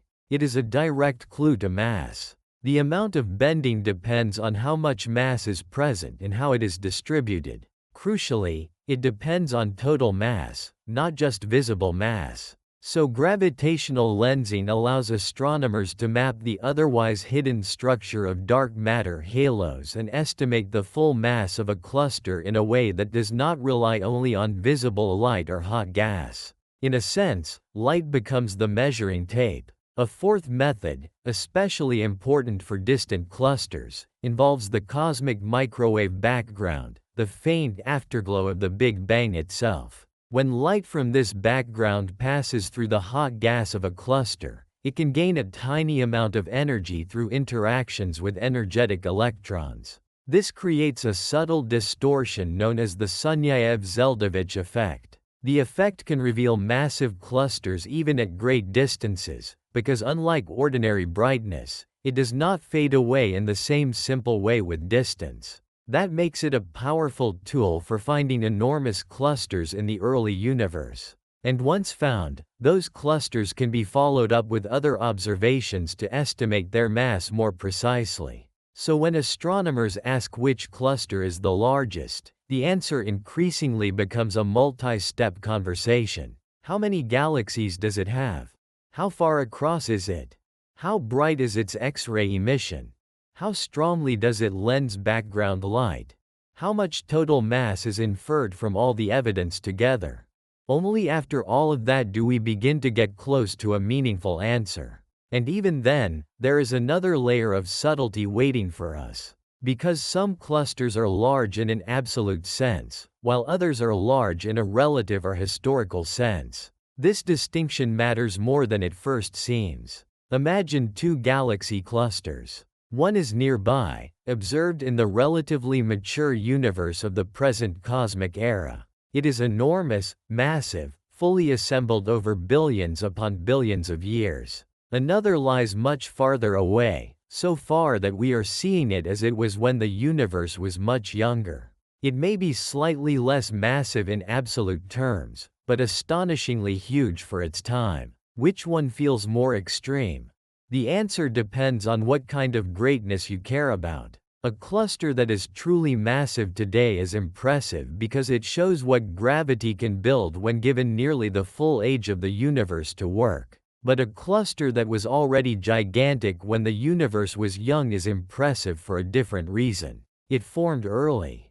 It assembled quickly. It challenges expectations. It tells us that the cosmos was building large structure faster than simple intuition might suggest. That is one reason certain famous clusters become especially important in astronomy. Not only because they are large, but because they are surprisingly large for the chapter of cosmic history in which they appear. A giant in old age is remarkable. A giant in youth can be startling. And that is where the story begins to connect more closely to the search for famous candidates like El Gordo and other extraordinary systems. Because not every giant cluster is famous for exactly the same reason. Some are known as some of the most massive in the nearby universe. Others are known as record breakers at great distances. Some are celebrated because they are caught in spectacular collisions. Others because they provide especially clear evidence for dark matter through lensing and gas separation. So, largest can mean many things, and astronomers are careful because nature deserves that care. There is also the problem of what exactly counts as a cluster rather than something larger and looser. The cosmic web contains structures more extended than clusters, such as superclusters or long walls of galaxies stretching across astonishing distances. These can be larger in sheer spatial extent than any ordinary cluster. But many of them are not gravitationally bound as one single, unified object in the same way a cluster is. They are part of broader large-scale structure. They may contain multiple clusters, groups, and filaments, but expansion and the wider dynamics of the universe can mean the whole thing is not one tightly bound city. It is more like a continental region than a single metropolis. That is why the phrase, largest cluster, is not the same as largest structure in the universe. The universe contains patterns larger than clusters. But clusters remain special because they are among the largest systems that are truly bound together by gravity into one coherent unit. That gives the question its real force. We are not merely asking which arrangement is visually grandest. We are asking which gravitational city is the mightiest. And when viewed that way, mass usually becomes the decisive language. Still, it is worth lingering on the other meanings too, because they help us feel the object more fully. A massive cluster is not just a number. It is also a place. A place with a certain width, a certain richness, a certain glow in X-rays, a certain strength of lensing, a certain internal weather, a certain history of assembly. A place where galaxies may be aging, colliding, being stripped of gas, or falling inward along filaments. A place where invisible dark matter shapes visible outcomes. A place where the history of the universe seems to gather itself into one enormous knot. Perhaps that is why galaxy clusters can feel almost architectural. They are not just heaps of matter. They are built environments. The product of patient accumulation. The visible sign that gravity has been designing at scale. And once we appreciate all that, something else becomes clear. The largest cluster is not merely the one that looks biggest on a poster. It is the one whose hidden structure, visible members, hot gas, and gravitational influence together make it stand above the rest. That standing, however, is not always easy to declare once and for all. New observations refine old mass estimates. New candidate clusters are discovered. Distant systems once poorly understood become clearer through better telescopes. Nearby giants may be weighed again with improved techniques. Some records depend on whether we mean most massive known nearby, most massive known at a given redshift, or largest gravitationally bound cluster rather than larger loose structure. Science is wonderfully precise that way. It prefers careful phrasing over dramatic simplicity. And yet, the drama remains. Because even after all the caution, there are still certain names that rise above the others. Certain clusters that astronomers return to again and again when speaking of true cosmic heavyweights. Certain systems so massive, so rich, or so unexpectedly large for their era that they become landmarks in the map of the known universe. When a cluster earns that kind of attention, it is not an accident. It means the object has pushed against the edge of expectation. Maybe it weighs on the order of millions of billions of solar masses. Maybe it lenses light so strongly that distant galaxies appear as brilliant arcs around it. Maybe it shines fiercely in X-rays from gas heated by violent mergers. Maybe its member galaxies reveal a structure still assembling. Maybe its very existence at a young cosmic age makes astronomers pause and ask whether our models need adjustment, or at least a deeper understanding. These are the giants that do more than exist. They provoke. They force us to sharpen our measurements, refine our theories, and think more carefully about how the universe builds its largest bound systems. And all of this begins with that one seemingly simple word: largest. Not just bigger to the eye, but deeper in gravity, richer in matter, more influential in space, more astonishing in time. As the universe has taught us again and again, what matters most is often not what is easiest to see. A faint cluster can be heavier than a brighter one. An early cluster can be more surprising than a later one. A sprawling structure can be less tightly bound than a somewhat smaller but denser and more massive system. There is a hidden sophistication to scale. And perhaps that is one reason the topic feels so soothing to think about at night. It reminds us that the deepest truths are often quieter than the obvious ones. That the universe rewards patience. That even the meaning of big becomes more interesting the longer we sit with it. So now, with the definitions beginning to settle into place, we are finally ready to move closer to the candidates themselves. We are ready to ask not just what largest means, but which real cluster has earned the right to stand near the top of that conversation. Which system has become a symbol of cosmic excess? Which cluster does astronomy return to when it wants to talk about true scale? Which giant feels not just large, but almost unreasonable? That is where the story turns next. Because once we know how to measure greatness, we can finally meet one of the strongest candidates. A cluster whose very nickname sounds like something out of myth. A cluster so massive, and so striking in its youth, that it became one of the most famous giants in the observable universe. For now, though, let the question rest. Not every large thing is large in the same way. Not every giant is crowned by the same standard. Some dominate in width, some in galaxy count, some in mass, some in historical surprise, some in the violence of their assembly, some in the way they bend light and reveal the hidden matter of the universe. And when we say, the largest cluster ever discovered, what we are really doing is choosing which kind of greatness we mean. Once that choice is clear, the darkness begins to sharpen. The candidates step forward. And among them, one giant waits. Part 5, The Giant at the Edge of Time. Now that we have taken our time with the question of what largest really means, we can finally move closer to one of the most remarkable giants ever found. And in a way, it feels fitting that the answer is not completely simple. Because the universe rarely gives us a neat crown and a neat winner. It gives us candidates. It gives us extremes. It gives us objects that are famous not only because they are enormous, but because they are enormous in a way that makes astronomers stop, breathe, and look again. And among those giants, one name rises very naturally into view: El Gordo. The name itself feels strangely human for something so vast. Warm, almost playful.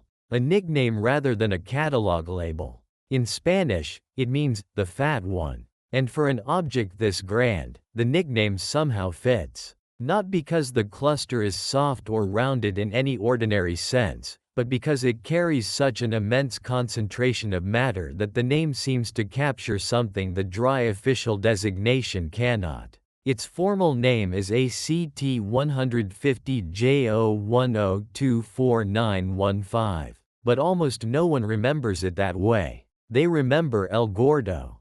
And once you understand what it is, and why it matters, it becomes clear why the nickname stayed. Because El Gordo is not merely another galaxy cluster on a long list of galaxy clusters. It is one of the most dramatic and important giant clusters ever observed, and one of the strongest candidates people think of when the conversation turns to the biggest and most extreme clusters known to science. Not because it is unquestionably the largest in every possible category. It is not. Science is more careful than that. There are other enormous clusters, other heavyweights, other candidates that dominate in their own ways. But El Gordo occupies a special place because of a very particular combination of traits. It is immensely massive. It is very distant. And it was already that massive when the universe was much younger than it is now. That combination is what gives El Gordo its power in the imagination.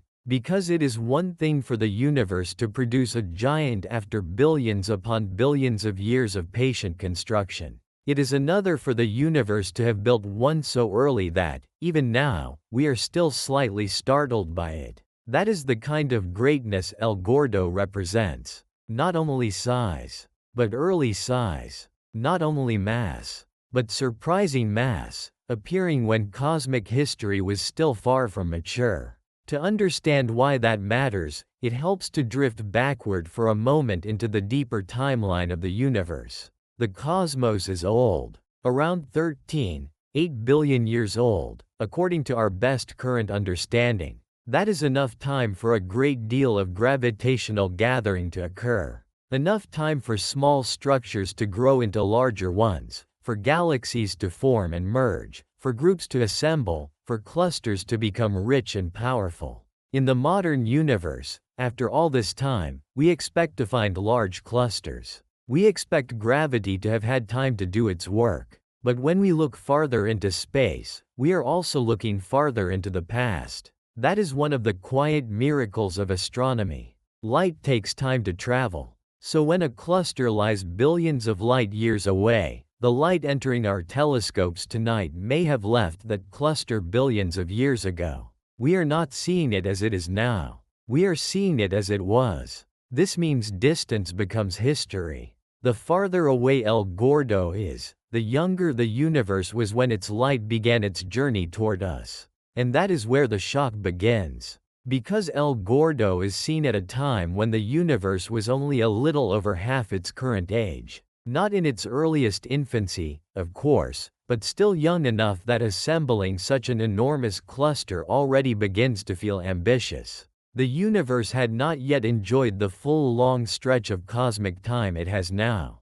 Gravity had less time to gather matter, merge structures, deepen wells of mass, and build the truly giant. And yet there it was. Already immense. Already one of the great heavyweights. Already dramatic enough to draw the attention of astronomers across the world. That is one reason El Gordo became famous. It was not simply large. It was large too soon, or at least large enough early enough to make people pay close attention. And that is often what makes an astronomical object unforgettable.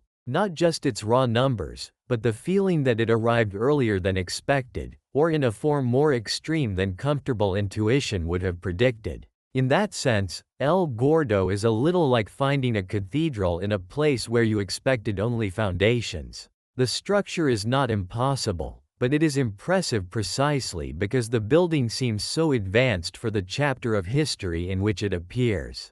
The discovery of El Gordo did not come from a single dramatic glance through a telescope. As with much of modern astronomy, it emerged through layers of observation, different instruments, and the patient combination of clues. One of the key tools in its discovery was the Atacama Cosmology telescope in Chile. That name is worth slowing down for a moment, because it tells us something about how wide modern astronomy has become. The telescope was not designed simply to look at visible stars in the familiar way people often imagine. It was part of a much broader effort to study the universe through subtle patterns in the cosmic microwave background, the ancient afterglow of the Big Bang itself. That background fills the sky. It is everywhere. A faint sea of ancient radiation left over from the young universe. And when that ancient light passes through a massive galaxy cluster, something very gentle but very important can happen. The hot gas in the cluster can slightly alter the energy of that background radiation through what astronomers call the Sunyaev-Zeldovich effect. The name sounds technical, but the basic image is calm enough. Imagine ancient light traveling across the universe and passing through the vast hot atmosphere of a cluster. In doing so, it picks up a faint signature, a clue that something massive lies along the way. That is how some giant clusters first announce themselves. Not through a bright optical portrait, but through a subtle fingerprint on the oldest light in the universe. El Gordo left such a fingerprint. And once astronomers noticed it, more observations followed. Optical telescopes looked for the galaxies themselves. X-ray telescopes searched for the great cloud of superheated gas between the galaxies. Other measurements studied how the cluster bent light from objects lying even farther behind it. Piece by piece, the picture sharpened. And what emerged was not just a cluster, but a monster. An object with a total mass estimated in the range of roughly a few million billion times the mass of the Sun. That phrase is easy to say and hard to feel. A few million billion solar masses. Even when spoken slowly, it slips past ordinary understanding. It is such a large number that the mind, mercifully perhaps, refuses to picture it in full. And yet that is the scale we are talking about. A cluster so massive that it belongs in the top rank of known cosmic giants. A cluster whose gravity is strong enough to shape galaxies, gas, and light itself across distances that already dwarf almost everything humans naturally know how to imagine.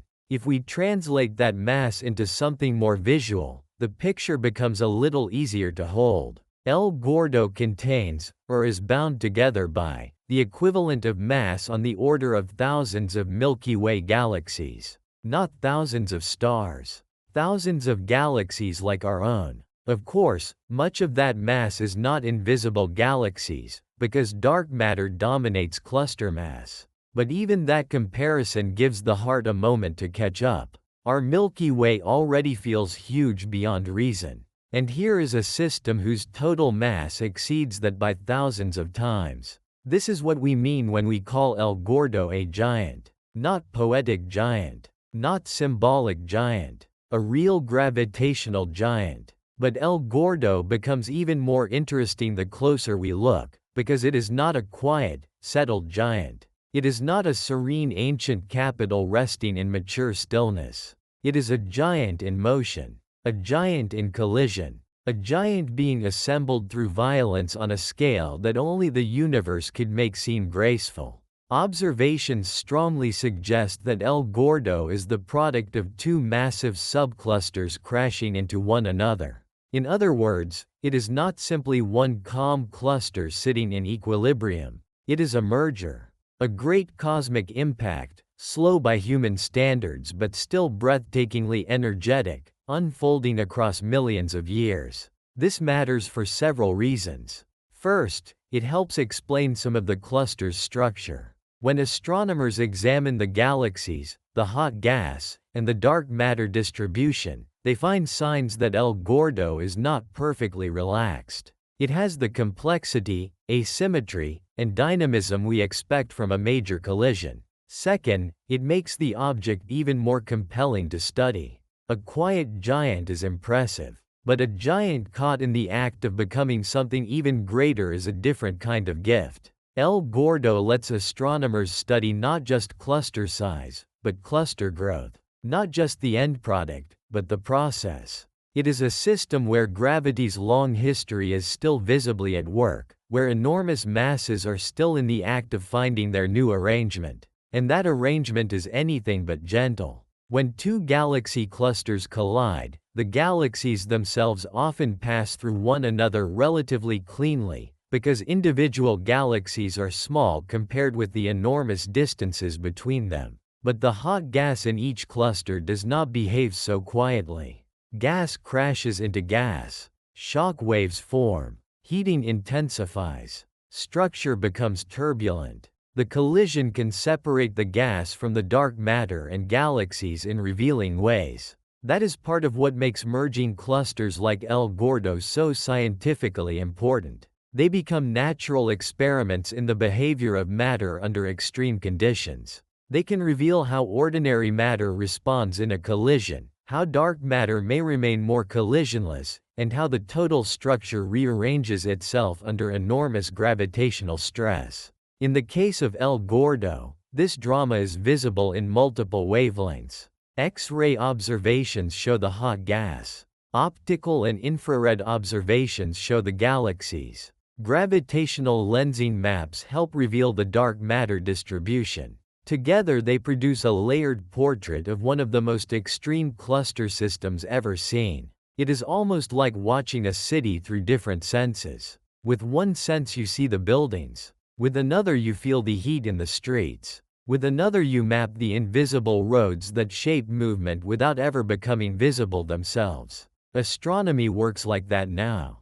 It does not only look. It interprets across wavelengths, across physical processes, across layers of reality hidden from plain sight. And El Gordo rewards that kind of seeing. It rewards patience. It rewards the willingness to believe that the universe may be more dramatic than first impressions suggest. There is also something emotionally satisfying about the fact that such a giant was found not in some completely separate and unimaginable universe, but in our own sky, along our own line of sight, waiting for human beings and their instruments to become sensitive enough to notice it. That is worth dwelling on for a moment. For most of human history, El Gordo existed entirely beyond awareness. Its galaxies were there. Its hot gas was there. Its dark matter was there. Its collision was already unfolding. Its light was already crossing billions of years of space. And all the while, on a small planet around an ordinary star, life rose, changed, became conscious, and eventually built instruments delicate enough to detect the faint signatures of this remote giant.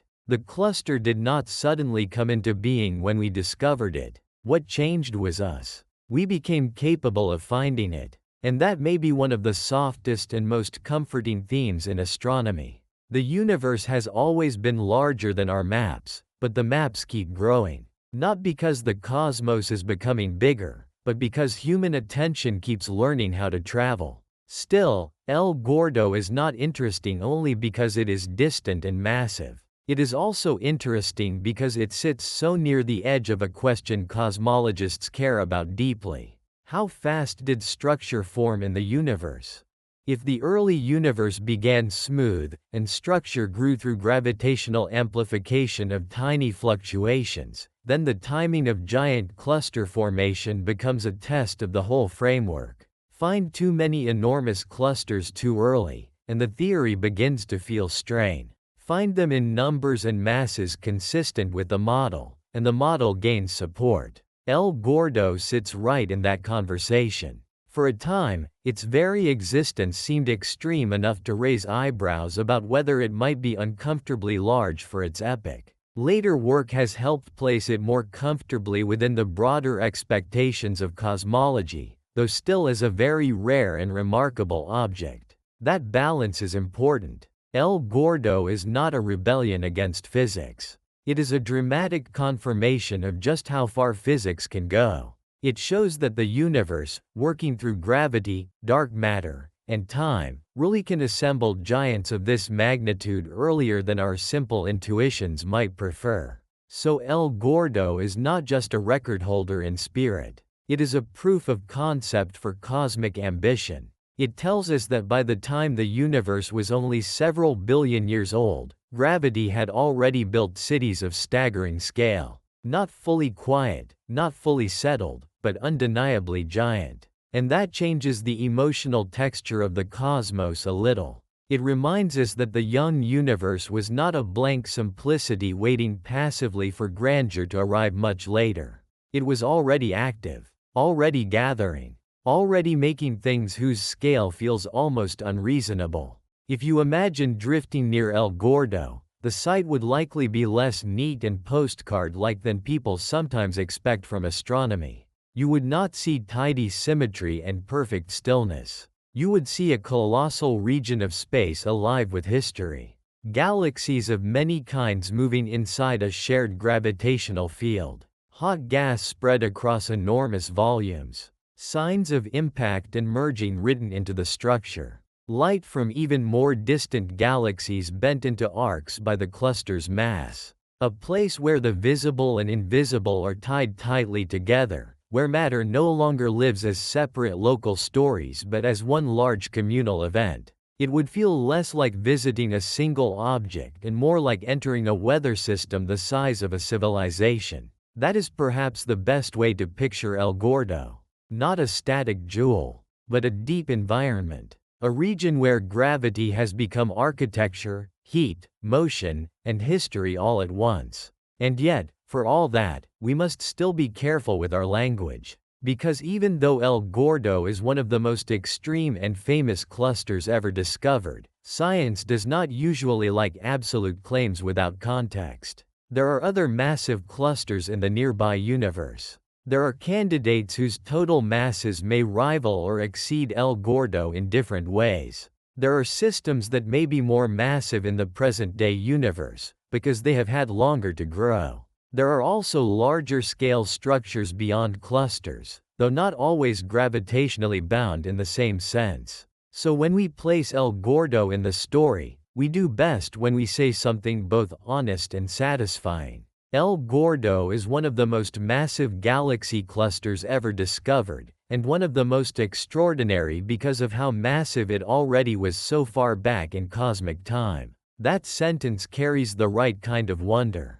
It is precise enough for science, and still beautiful enough for the night, because the point is not really to force a single crown onto a single head. The point is to feel what kind of object El Gordo is. A true giant. A cluster whose mass, distance, and youth made it legendary. A system so rich in matter and so dramatic in formation that it became a landmark in our understanding of cosmic structure. A reminder that when gravity gathers matter for long enough, the result can become almost mythic. There is also something almost poetic about the way El Gordo reaches us. We do not see it in the present. We see it in delayed light. A memory of itself crossing billions of years. And in that sense, the cluster exists for us partly as history. We know it not in direct immediacy, but in the long echo of what it once was. We do not simply observe it, we receive it. That feels appropriate for an object so large. Great things in the universe are often known through delay, through patience, through signals that arrive long after the event itself has unfolded. And perhaps that is why astronomy can feel so calming when heard at night. It invites us into a slower rhythm, a rhythm where not everything must be immediate, where knowledge can travel quietly for billions of years before entering awareness. El Gordo is one of those quiet arrivals, a giant at the edge of time, reaching us through ancient light, a cluster whose discovery widened the map of what we know the universe can build. a place where galaxies, gas, and dark matter have been gathered into one of the great heavyweights of cosmic history. And now that we have met this giant properly, another question begins to rise. If El Gordo is one of the strongest and most famous candidates in the story of the largest galaxy cluster ever discovered, then how exactly did astronomers become confident in its scale? How do they move from a distant signal in the sky to a meaningful claim about size, mass, and importance? How do they weigh a giant they can never touch? That is where the story turns next. Because behind every great cluster name lies a quieter story of method, of evidence, of telescopes working together, of light bent, gas heated, galaxies measured, and invisible matter inferred. For now, though, let the giant rest in your imagination. A cluster too massive to feel ordinary, too distant to feel immediate, too early to feel expected. And still, there it is, the fat one, suspended in the darkness, carrying the weight of thousands of galaxies, arriving in our telescopes like a deep memory from the younger universe. Part 6, How we found something this enormous. It is one thing to say that a giant cluster exists. It is another thing to prove it. That is where astronomy becomes especially beautiful. Because when we talk about an object like El Gordo, or any truly enormous galaxy cluster, we are not talking about something sitting close enough to inspect in any ordinary way. We are talking about a structure so distant that its light began traveling toward us long before human civilization existed. A structure spread across millions of light years. A structure made mostly of matter we cannot see. And yet, somehow, we still found it. Not by accident, not by one lucky glance, but by patience, by method, and by learning how to read the universe in more than one language. That is what this part of the journey is really about. How do astronomers discover something so large, so far away, and so strangely hidden inside itself? How do you find a giant when most of its mass is invisible? How do you recognize a cluster whose galaxies are faint and distant, whose hot gas glows outside the range of human sight, and whose gravity bends light so subtly that the truth has to be coaxed out of distortion?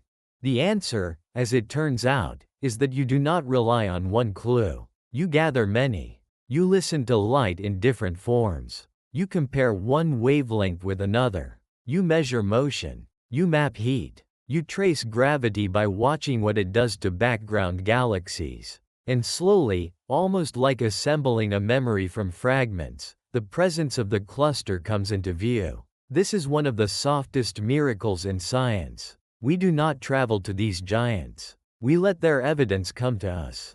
And if that kind of slow unraveling helps you settle deeper into the night, you can always leave a quiet like, subscribe for more calm journeys through the universe, or share in the comments where you're listening from. There is something lovely about the idea that while we speak of clusters billions of light years away, people on one small world are listening from bedrooms, apartments, quiet towns, and sleepless cities. For now, let us stay with the giant. To understand how we discovered something like El Gordo, it helps to begin with a simple difficulty. Galaxy clusters are not all easy to see. A nearby galaxy cluster can already be challenging enough, depending on what exactly you are trying to measure. But a distant cluster adds layer upon layer of subtlety. Its member galaxies appear fainter. Its light is shifted toward redder wavelengths by the expansion of the universe. Its true scale on the sky may be modest. And most importantly, most of what makes the cluster a cluster is not shining in ordinary visible light at all. That means astronomy has to work indirectly. A giant cluster does not usually introduce itself by holding up a sign. It leaves traces. And the first trace may come from the oldest light in the cosmos. This is where the story becomes especially elegant. Long before astronomers knew the specific details of El Gordo, they already had reason to search the sky for large galaxy clusters in a clever way. Instead of looking only for bright galaxies grouped together in visible light, they also searched for a more subtle imprint, the effect a cluster can leave on the cosmic microwave background. The cosmic microwave background is the faint afterglow of the Big Bang, a nearly uniform sea of ancient radiation that fills the sky. It is one of the oldest things we can observe directly. It has been traveling for almost the entire history of the universe, carrying with it a memory of a very early cosmic time. Now imagine that ancient light crossing billions of light years of space. Most of the time, it travels almost undisturbed. But if it passes through a massive galaxy cluster, it encounters something important, the hot gas that fills the space between the cluster's galaxies. That gas is filled with energetic electrons. And when the ancient background light interacts with those electrons, a tiny shift occurs. The light gains a little energy. Its spectrum changes ever so slightly. This is called the Sunyaev-Zeldovich effect. The name may sound a little formal for a sleep journey, but the image itself is gentle enough. Ancient light passes through a giant cluster, and the cluster leaves a fingerprint on it. That fingerprint is very small, but it is powerful. Because it gives astronomers a way to detect large clusters even when their galaxies are faint and distant. Instead of waiting for the cluster to look dramatic in visible light, astronomers can look for the subtle way it disturbs the microwave glow of the universe itself. That is one reason instruments like the Atacama Cosmology telescope became so important in the search for giant clusters. Positioned high in the dry Chilean desert, it was designed to study the microwave sky with extraordinary precision. It was not simply taking pretty pictures of stars. It was listening for tiny changes in the ancient radiation filling space. And in that quiet listening, objects like El Gordo began to stand out. This is such a beautiful concept that it deserves a moment. A giant galaxy cluster, billions of light years away, can be found because it slightly alters the oldest light in the universe. Not through a shout, through a whisper. But the whisper alone is not enough. A signal in the microwave sky can tell you that something large may be there. It can point. It can suggest. It can invite a closer look. But astronomy does not usually stop with one line of evidence. It follows up. It compares. It confirms. So once a candidate appears, other telescopes turn their attention toward the same patch of sky. This is where visible and infrared observations become important. Astronomers look for galaxies gathered in that region. They examine their colors and brightness. Very distant galaxies often appear redder because the expansion of the universe has stretched their light to longer wavelengths. By studying that redness carefully, astronomers can begin to estimate how far away the galaxies are and whether they may belong to the same distant system. Clusters often reveal themselves as overdensities, regions where more galaxies appear together than one would expect from the surrounding field. The galaxies may share similar distances, similar colors, similar redshifts.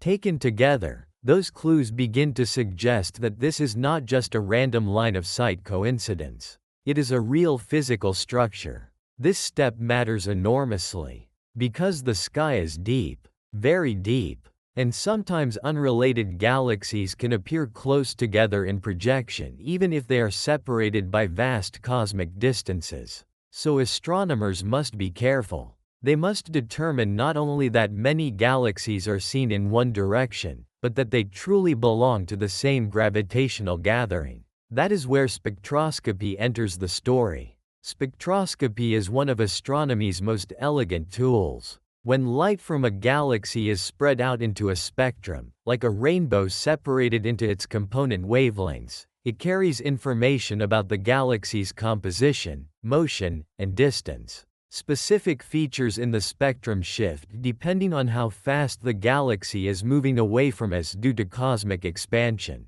By measuring that redshift, astronomers can estimate distance much more precisely than by color alone. And if many galaxies in the same area of sky share similar redshifts, that is a strong sign they belong to the same cluster. In other words, spectroscopy can turn a suggestive picture into a more solid reality. It can say, these galaxies are not merely near each other in the image. They are near each other in cosmic history. They occupy roughly the same faraway chapter of space and time. That is one of the ways El Gordo was confirmed. Optical observations and spectroscopic work showed that the galaxies in that region were indeed associated with a real, distant cluster, not a chance arrangement of unrelated lights. Still, even that is not the whole story. Because a galaxy cluster is not just galaxies. If we want to understand how enormous it truly is, we need to see the cluster's hot gas as well. And hot gas on cluster scales does not primarily announce itself in visible light. It shines in X-rays. This is where X-ray observatories like Chandra become part of the hunt. The gas inside a massive cluster is heated to astonishing temperatures, often tens of millions of degrees. At those temperatures it becomes an X-ray source. A truly large cluster can therefore glow in X-rays across a huge volume of space. That glow reveals not only the presence of gas, but its temperature, shape, and distribution. And this matters because the gas helps tell the truth about the cluster's gravitational depth. A deep gravitational well can hold very hot gas. A violent merger can shock and stir that gas into complex shapes. If astronomers see intense X-ray emission from a candidate cluster, they are seeing another strong confirmation that something huge is really there. In the case of El Gordo, X-ray observations revealed a dramatic structure, not a quiet round cloud but a disturbed and elongated one, consistent with a massive merger between two subclusters. The gas itself told part of the story. It was not simply hot. It was caught in a violent history. And this is one of the most fascinating things about multi-wavelength astronomy. Each wavelength reveals a different layer of reality. Visible light shows galaxies. Infrared light helps us see distant or dust-obscured galaxies more clearly. Microwave observations can reveal the Sunyaev-Zeldovich signature. X-rays show the hot intracluster gas. And then there is another, even stranger kind of seeing through gravity itself. Because even once a cluster has been located, and its galaxies and gas have been studied, one major problem remains. Most of its mass is still hidden. Dark matter does not emit light. It does not show up in visible images or infrared images the way stars do. It does not glow in X-rays like hot gas. And yet, if we want to know whether a cluster is truly one of the biggest ever found, we must account for dark matter, because dark matter dominates the total mass budget. So how do you map what you cannot see?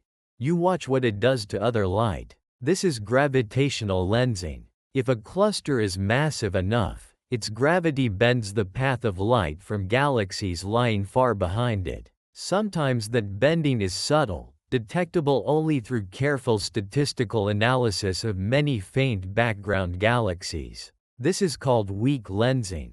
Other times the bending is dramatic, stretching background galaxies into bright arcs or even producing multiple images of the same object. This is strong lensing. Both effects are precious. Because the amount of distortion depends on the total mass of the cluster, including its dark matter. So in a sense, gravitational lensing allows astronomers to weigh the invisible. It is one of the most elegant acts of indirect seeing in all of science. You cannot see the dark matter directly, but you can see the universe behind it being warped by its presence. That is how a cluster's hidden skeleton begins to emerge. In El Gordo, lensing observations helped confirm just how massive the system really was. Background galaxies were distorted by its gravitational pull, and from that distortion astronomers could estimate the cluster's total mass and map where much of that mass was concentrated. The result strengthened the case that El Gordo was not merely visually impressive, but genuinely one of the most massive known clusters of its epoch. There is something deeply satisfying about this. A giant cluster is discovered not by one straightforward method, but by convergence. The microwave sky whispers that something large is there. Visible and infrared telescopes find the galaxies. Spectroscopy confirms their shared distance. X-rays reveal the hot gas. Gravitational lensing exposes the hidden mass. Different instruments, different wavelengths, different physical principles, all leaning toward the same truth. That is how science becomes trustworthy. Not because one clue is overwhelming, but because many clues begin to harmonize. And harmony is a lovely word for this process, because astronomy often feels like listening as much as seeing. One instrument hears heat, another hears ancient light, another hears motion through redshift, another hears gravity through distortion. Put them together, and the cluster begins to speak. This is also why giant clusters are so scientifically valuable. They are rich in clues. Each one is a laboratory where different parts of physics can be studied together. Gas dynamics, gravity, dark matter distribution, galaxy evolution, merger history. All of it comes together in one object. But finding a distant giant is still hard, even with all these methods. Part of the difficulty lies in scale. A cluster may be millions of light years across, yet at immense distances it subtends only a modest angle on the sky. It does not fill the heavens like a fantasy object in a painting. It occupies a small patch, often surrounded by countless unrelated sources. Picking it out requires instruments sensitive enough and surveys broad enough to notice such patterns across the sky. Another difficulty lies in cosmic dimming. Distant galaxies are fainter. Their light has traveled longer. Their visible emission has shifted. Their details are harder to resolve. Even the hot gas, though bright in X-rays, must still be observed across vast distance. And then there is the difficulty of interpretation. A cluster that is calm and relaxed may be easier in some ways to model than one undergoing a violent merger. But merging clusters are often among the most interesting. El Gordo is a good example. It is not a quiet object. It is a collision. That makes it scientifically exciting, but also more challenging. Astronomers must distinguish between the galaxies, the gas, and the dark matter distribution in a system that is not perfectly settled. Still, sometimes difficulty is what makes the discovery feel worthwhile. Because when a cluster survives all those tests, all those observations, all those careful reinterpretations, its reality becomes more powerful. It has earned its place. And El Gordo earned its place. The more astronomers looked, the more compelling it became. A huge Sunyaev-Zeldovich signal. A distant population of galaxies. Strong X-ray emission. A merging structure. Gravitational lensing consistent with exceptional mass. Piece by piece, the object took shape as one of the most extraordinary galaxy clusters ever identified in the distant universe. There is also a quieter lesson in all this. The largest things in the universe are not always found by looking for what is brightest in an ordinary sense. Sometimes they are found by looking for what bends, what heats, what distorts, what leaves a fingerprint on ancient light. That is such a deeply astronomical idea. The universe is full of truths that do not sit on the surface. To find them, we have to stop expecting directness all the time. We have to become sensitive to consequences, to signatures, to shadows and echoes. The cluster itself may be partly invisible, but its effects are everywhere. And perhaps that is why the discovery process feels almost philosophical at times. A thing can be real long before it is obvious. A thing can be enormous and still hidden. A structure can dominate its region of space without ever presenting itself in a single, clean, visible form. We come to know it through patience. That patience has only deepened in recent years, because newer instruments have continued to refine what we can see in giant clusters. The James Webb Space Telescope, for example, has opened up even more detailed infrared views of distant cluster fields, revealing faint background galaxies and intricate gravitational lensing patterns with extraordinary clarity. In and around systems like El Gordo, This gives astronomers even more material to work with, more arcs, more distant sources, more ways to map the mass and study the structure. So discovery is not a single moment. It is often a continuing conversation. The first telescope finds a clue. The second confirms. The third reveals complexity. The fourth refines the mass. The fifth changes how we understand the system entirely. Over time, the cluster becomes less like a point on a catalog and more like a place with a biography. That is especially true for giant merging clusters. Their discovery is only the beginning. Once found, astronomers can ask far richer questions. How fast are the subclusters moving? How is the gas distributed? Where does the dark matter peak? How strongly does the cluster lens the background universe? What does its existence tell us about cosmic structure formation at that epoch? These are not merely technical questions. They are ways of turning discovery into understanding. And that transformation is perhaps the deepest part of astronomy. Because finding a giant is thrilling, yes. But knowing how the giant fits into the history of the universe is even better. So when we say we discovered El Gordo, what we really mean is something slightly more layered. We noticed its effect on ancient light. We found its distant galaxies. We measured their shared redshift. We studied its hot gas. We traced its dark matter through lensing.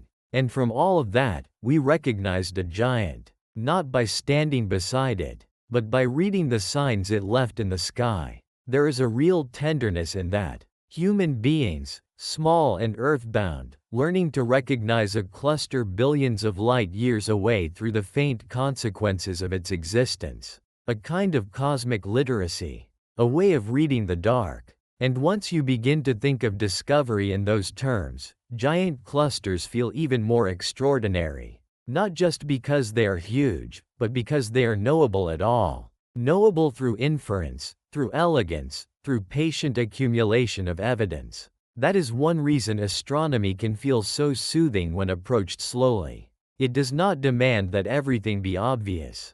It reminds us that truth can emerge quietly. That understanding can be built from small clues. That even the farthest and largest things can gradually come into focus if we learn how to listen. And now, having learned how something this enormous is found, another question naturally unfolds. Once a giant cluster has been discovered and confirmed, what is actually inside it?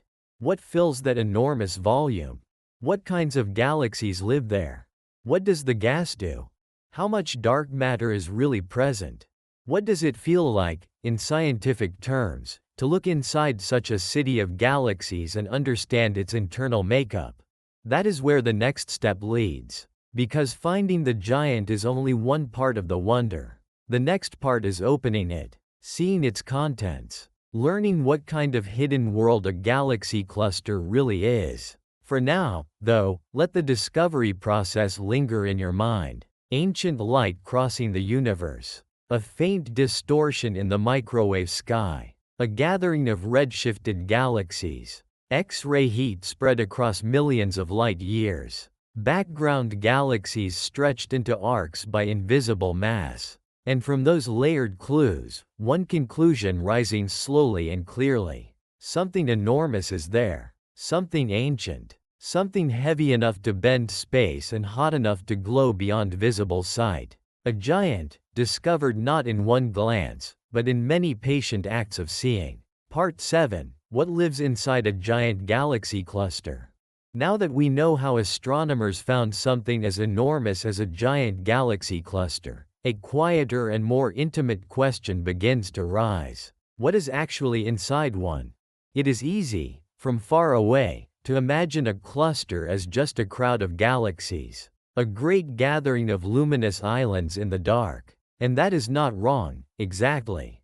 Galaxies are certainly there. Hundreds of them. Sometimes thousands. Spirals, ellipticals, dwarfs, giant central galaxies, smaller satellites moving through the outskirts, older systems glowing softly with ancient stars. But the moment we look more carefully, the picture becomes stranger. Because a giant galaxy cluster is not simply a collection of galaxies. It is an environment, a weather system, a hidden architecture, a place where visible matter, invisible matter, extreme heat, long gravitational memory, and colossal motion all coexist inside one immense region of space. And if you could somehow drift into one of these clusters, if you could move through its vast interior and see not just what human eyes are built to see but what the universe is actually doing there, you would discover that the galaxies are only the beginning. That is what we can explore tonight. Not the cluster as an object on a chart, but the cluster as a world of layered ingredients. What it contains, what fills its emptiness, what moves through it, what shapes it from within, what makes a giant cluster feel less like one thing and more like an entire cosmic ecosystem. And if this kind of calm exploration helps you settle deeper into the night, you can always leave a quiet like, subscribe for more journeys like this, or share later on what part of the universe you'd most want to drift through if distance were no obstacle. For now, let us imagine the cluster opening around us. The first thing we would notice, of course, would be the galaxies. They are the most visible residents, the bright structures that first gave clusters their name and identity. A giant cluster can contain an astonishing range of galaxies, all living inside one shared gravitational domain. Some are graceful spiral galaxies, their arms still tracing out quiet, luminous patterns like whirlpools frozen in starlight. Some are elliptical galaxies, rounder and redder, with fewer signs of recent star birth, filled mostly with older stellar populations. Some are dwarfs, faint and easily overlooked, yet still part of the larger story. And then, often near the center, there may be one truly enormous galaxy, a giant elliptical so large and so dominant that it feels almost like a capital city within the wider cluster. This central giant often has a long history behind it. In many clusters, the central galaxy did not begin so extreme. It grew. Over immense spans of time it likely merged with other galaxies, pulled in smaller companions, and accumulated stars through the slow logic of gravity. If the cluster is old and mature enough, the central galaxy can become one of the largest galaxies in the universe, a deep reservoir of starlight embedded near the gravitational heart of the whole system. There is something very ancient about these galaxies. Not necessarily in the sense that every star inside them is equally old, but in the sense that cluster environments often favor the survival of older stellar populations. Many galaxies in dense clusters are redder than galaxies in quieter regions. They contain more elderly stars and less active star formation. Their brightest youthful chapters may be behind them. Their gas, the raw material needed to form new stars, may have been stripped away, heated up, or used long ago. So the galaxies inside a giant cluster are not only residents. They are biographies. Each one carries signs of where it has been, what the environment has done to it, and how long it has lived inside the cluster's influence. And the environment can be severe. A galaxy entering a massive cluster does not simply arrive and remain unchanged. It enters a place with strong gravity, intense motion, and a strange medium filling the space between galaxies. Over time, that environment can reshape its future. But before we speak of that medium, it is worth lingering just a little longer on the galaxies themselves. Because from a human distance, we tend to underestimate how many different stories can be happening inside one cluster at once. One galaxy may be falling inward for the first time, still rich in gas, still forming stars, still carrying traces of its former life in a smaller group. Another may have lived near the center for billions of years, its star formation long quenched, its structure softened by repeated interactions. A dwarf galaxy may be slowly dissolving under tidal stress, leaving behind a stream of stars so faint it can barely be noticed. Two galaxies may have passed close enough to distort one another without actually merging. Others may have collided outright in the past, leaving behind smooth elliptical remnants and ancient stellar halos.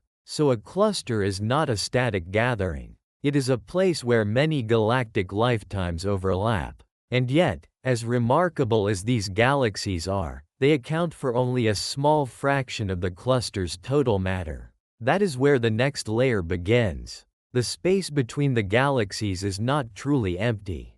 It contains an immense reservoir of hot gas, called the intracluster medium. This gas is one of the most surprising things about a giant cluster, especially to people encountering the concept for the first time, because it overturns the easy assumption that space between galaxies is simply black emptiness. In a cluster, it is more accurate to think of the galaxies as moving through a vast, extremely thin, extremely hot atmosphere. Not an atmosphere in the earthly sense, of course. Not air you could breathe, not a weather system of clouds and winds like those around a planet. The gas is far too diffuse for that. But across millions of light years, diffuse things add up, and the result is enormous. This intracluster gas can actually contain more ordinary matter than all the stars in all the galaxies of the cluster combined. That is such a lovely and humbling fact. The bright galaxies, the things we notice first, are not where most of the cluster's ordinary matter lives.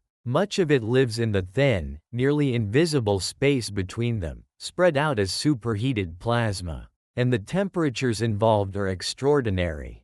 The intracluster medium can reach tens of millions of degrees, sometimes even more. It is heated by the immense gravitational well of the cluster itself and by the shocks, turbulence, and collisions involved in cluster formation and mergers. At such temperatures, the gas does not glow in ordinary visible light. It shines in X-rays. So if you looked at a giant cluster with your eyes, you would see galaxies. If you looked at it with an X-ray observatory, you would discover a second hidden world layered underneath, a huge cloud of hot gas filling the cluster's interior like a ghostly ocean. This gas matters for many reasons. It contributes substantially to the cluster's mass budget. It carries information about the cluster's history. It responds dramatically during mergers. And perhaps most importantly for the lives of galaxies, it changes the environment through which they move. Imagine a galaxy falling into a giant cluster from the outskirts. As it plunges inward, it does not move through perfect emptiness. It moves through this hot intracluster medium, and that movement has consequences. The pressure exerted by the gas can strip colder gas out of the galaxy itself, especially from spiral galaxies that still carry large reservoirs for future star formation. This process is called ram pressure stripping. The idea is surprisingly intuitive once you picture it. If a galaxy moves quickly through the hot cluster medium, the gas inside the galaxy can be pushed and pulled by that movement, rather like wind pushing against loose material. Over time, the galaxy can lose some of its own gas, leaving it with less fuel to form new stars. A once blue, actively star-forming spiral may slowly become redder, quieter, more passive. In this way, the cluster acts not just as a place where galaxies gather, but as a machine that can age them. It can take lively galaxies and gradually make them stiller. It can turn star-forming systems into systems dominated by older light. That is why clusters so often contain large populations of red, elliptical, or otherwise quenched galaxies. The environment itself has helped push them in that direction. There is something almost seasonal about that. Not because the cluster has seasons in any ordinary sense, but because entering a cluster can feel like entering a later phase of galactic life. A galaxy that lived more freely in a quieter environment may, inside the dense cluster, begin transitioning toward a more settled and less fertile state. Of course, not every story is identical. Cluster mergers, interactions, and infall can also trigger bursts of star formation under the right circumstances. But the larger trend is clear. Dense cluster life is not neutral. It shapes galaxies deeply. Still, even the hot gas is not the dominant ingredient in the cluster. The greatest mass remains hidden: dark matter. This is the deepest layer of the cluster's interior, and in some ways the most important. If you could remove the dark matter from a giant cluster and leave only the visible galaxies and the hot gas, the whole structure would lose the gravitational glue that makes it what it is. The galaxies would not move the way they do. The gas would not be held in the same deep potential well. The cluster would no longer have the same identity. Dark matter is what gives the cluster most of its mass. It forms a huge halo, extending well beyond the visible distribution of galaxies. This halo is not seen directly, but its presence is inferred through its gravitational effects. Galaxies move too fast to be held together by visible matter alone.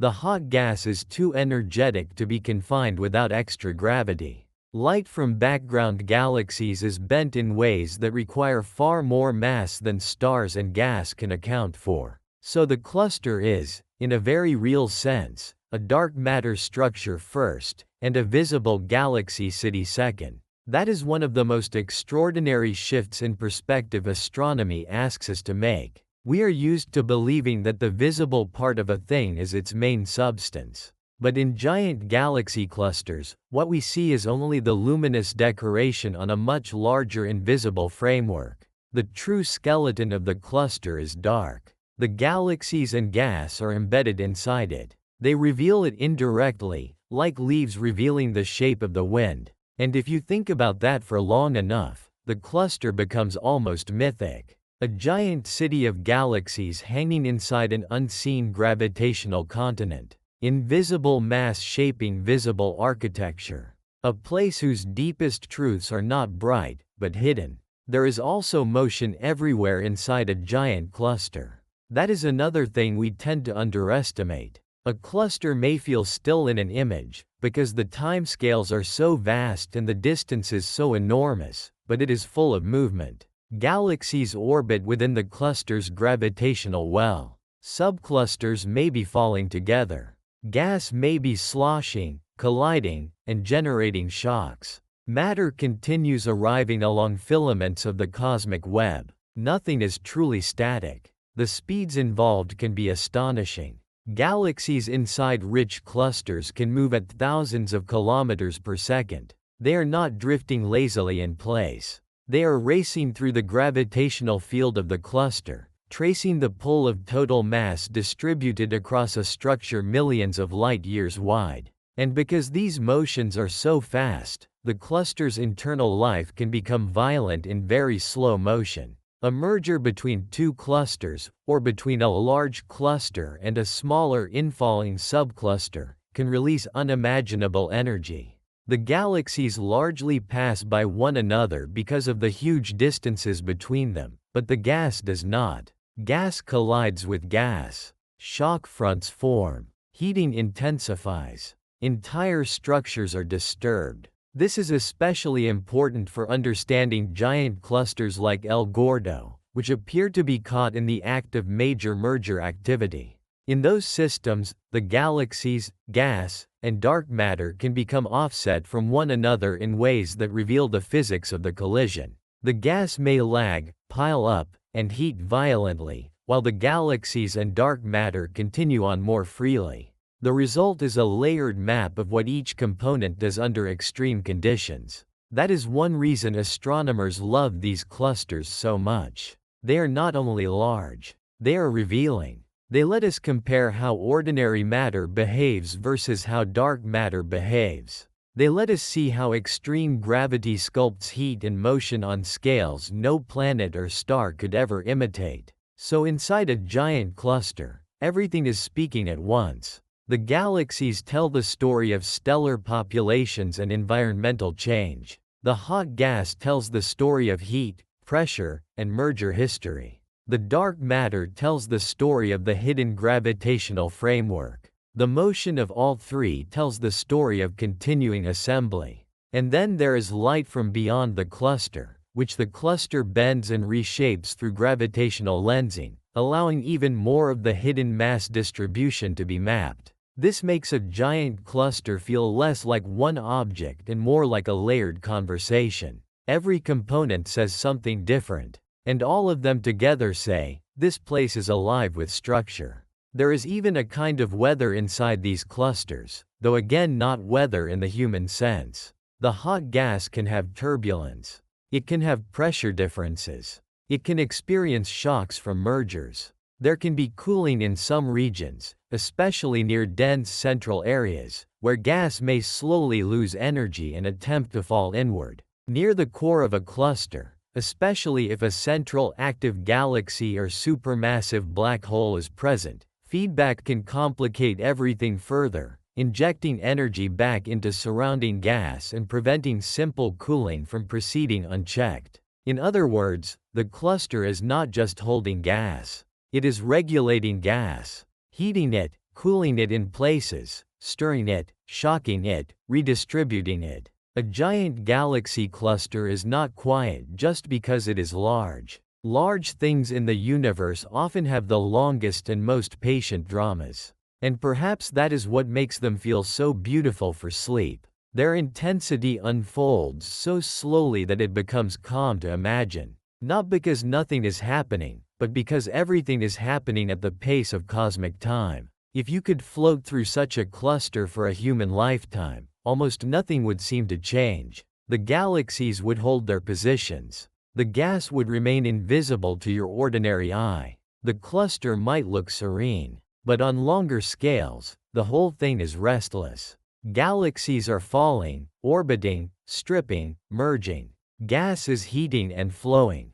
Dark matter is maintaining the framework. The cluster is still becoming itself. There are also smaller residents, and they matter too. Dwarf galaxies, faint satellites, disrupted remnants, stellar streams. These are easy to overlook because the great central galaxies and the cluster as a whole dominate our imagination. But the smaller systems are part of the ecology. Some are entering for the first time. Some are being torn apart. Some may end their lives as distinct objects and become part of the diffuse cluster light, that faint glow of stars no longer belonging cleanly to any single galaxy. This diffuse intracluster light is another subtle ingredient of giant clusters. Not all stars in a cluster remain bound neatly to one galaxy forever. Through mergers, tidal stripping, and repeated interactions, some stars can be pulled out into the wider cluster environment.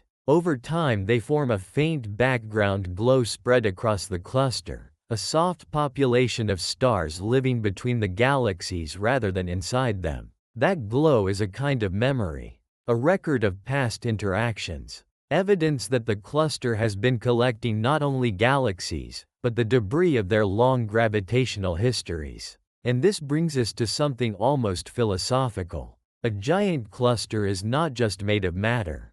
It is made of consequences. Consequences of earlier structure formation. Consequences of countless passages and collisions. Consequences of dark matter gathering first. Consequences of gas responding to gravity. Consequences of galaxies entering environments more powerful than themselves. In that sense, a cluster is history made visible.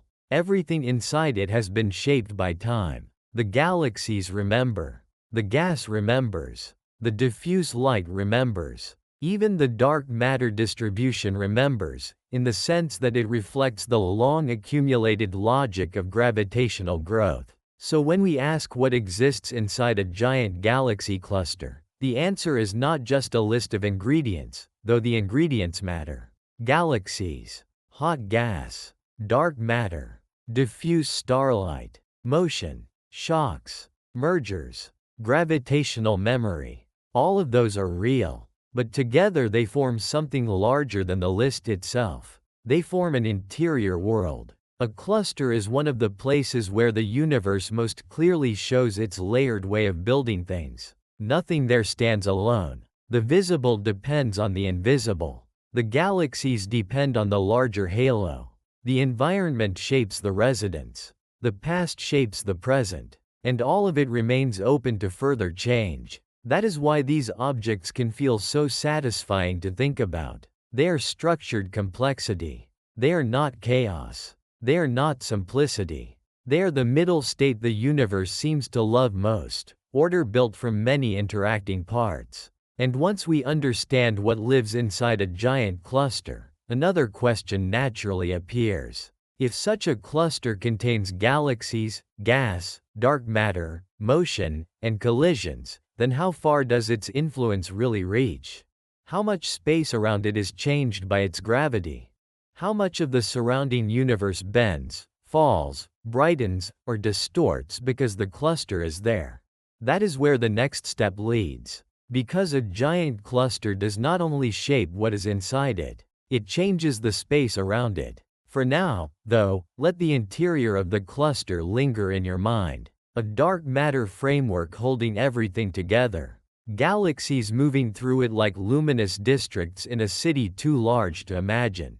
Hot X-ray gas filling the space between them like a hidden ocean. Faint stars drifting loose between galaxies, marking the memory of old encounters. And underneath it all, gravity, steady and ancient, keeping the whole vast system in conversation with itself. Nothing inside a giant cluster is truly separate. Everything there belongs to the same deep field of influence. Everything there has been gathered. Everything there is still, very slowly, being changed. Part 8. How a giant cluster changes the space around it. There is a quiet temptation, when we imagine something enormous in the universe, to think of it as merely sitting there. A giant galaxy cluster, in that first simple picture, is just a very large object in a very large emptiness. A gathering of galaxies suspended in black space, impressive in its own right, but still somehow separate from everything around it. As though the cluster ends where its brightest galaxies fade, and beyond that edge the universe simply continues on as before. But that is not how the cosmos works. A giant cluster does not merely occupy space. It changes space. It bends it, shapes it, disturbs it, pulls on it, heats it, rewrites the paths of light moving through it, alters the futures of galaxies drifting nearby. Even far beyond the places where its brightest members seem to end, its presence continues. Its influence extends outward in ways both visible and invisible, like the reach of a city that extends beyond its skyline into roads, trade, weather, and the movement of everyone around it.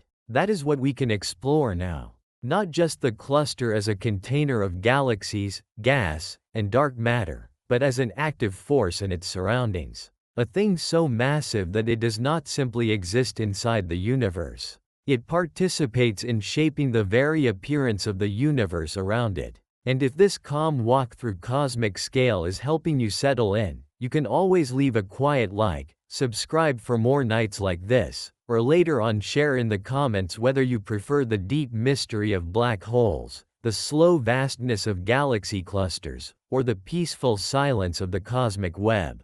For now, let us stay with the cluster.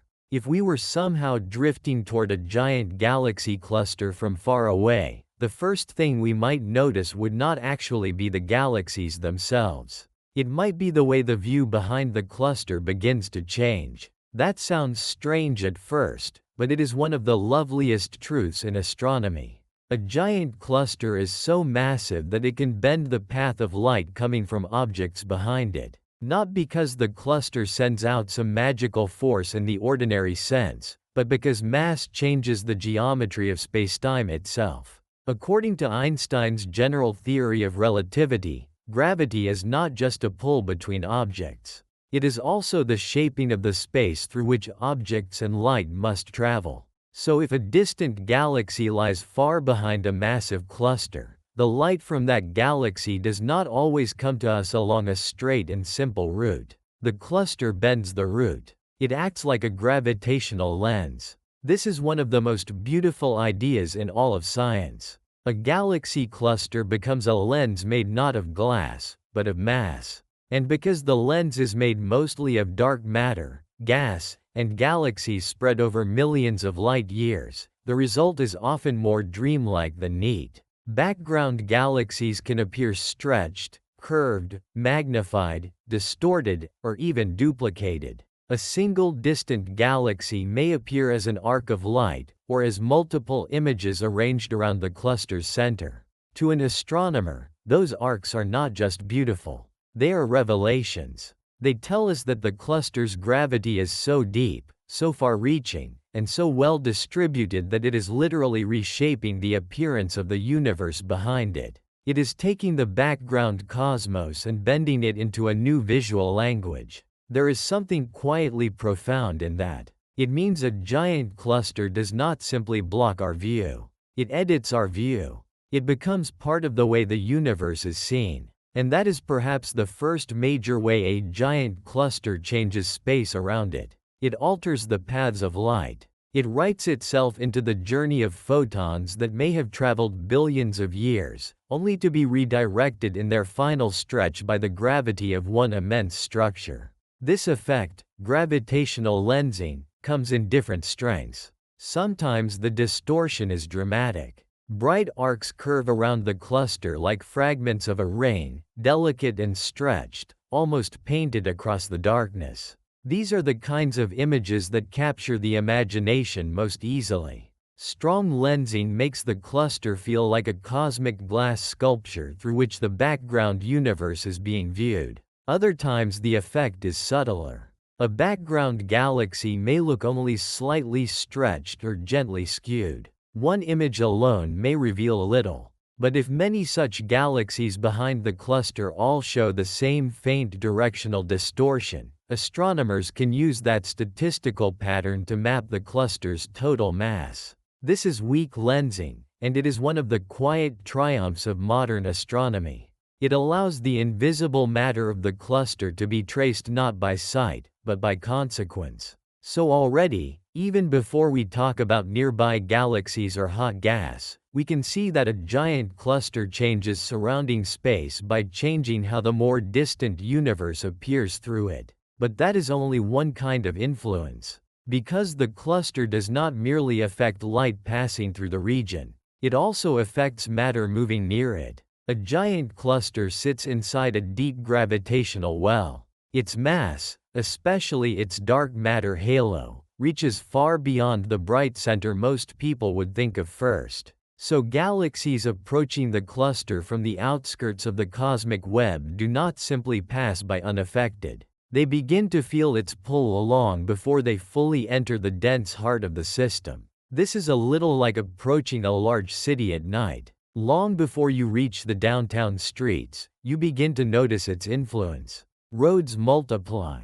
Traffic thickens. The glow on the horizon changes the darkness. The city's existence begins shaping your path before you ever stand inside its center. A giant galaxy cluster behaves in a similar way. Its gravity reaches outward. It pulls on nearby groups, smaller clusters, and individual galaxies. Matter along surrounding filaments of the cosmic web can slowly stream inward toward it. Smaller systems may be captured.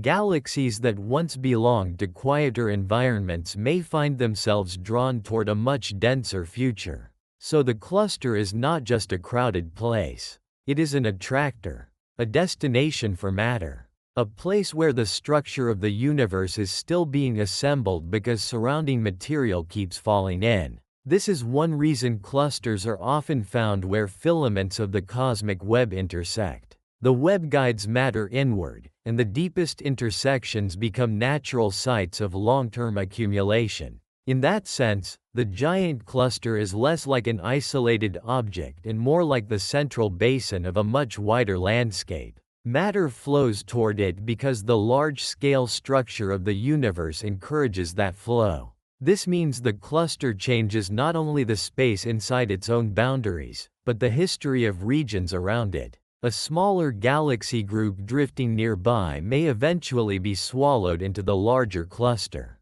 A galaxy that might otherwise have continued evolving gently in a modest local environment may instead be drawn inward, stripped of gas, reshaped by encounters, and incorporated into a much harsher setting.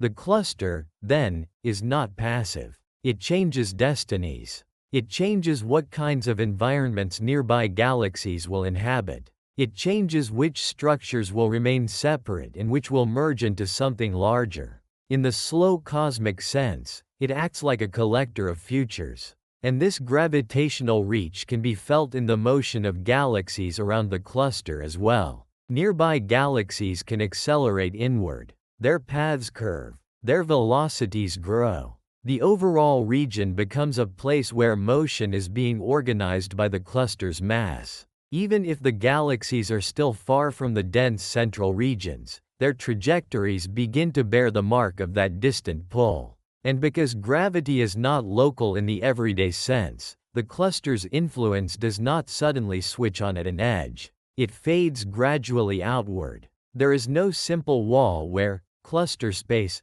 ends and ordinary space begins. There are only weakening layers of influence, like ripples from a stone dropped into dark water. Another way a giant cluster changes its surroundings is through the behavior of its hot gas. The intracluster medium is not sealed neatly inside the visible galaxy distribution. It extends across large volumes, especially in rich and massive systems. During mergers, shocks can move through this gas over enormous distances. The gas can be heated, compressed, stirred, and displaced, especially when two subclusters collide. That matters because this gas is not an abstract ingredient. It is part of the cluster's physical presence in the region. Imagine a giant cluster undergoing merger activity. The collision can drive shock fronts through the intracluster medium, rather like immense soundless weather fronts moving through a hidden cosmic atmosphere.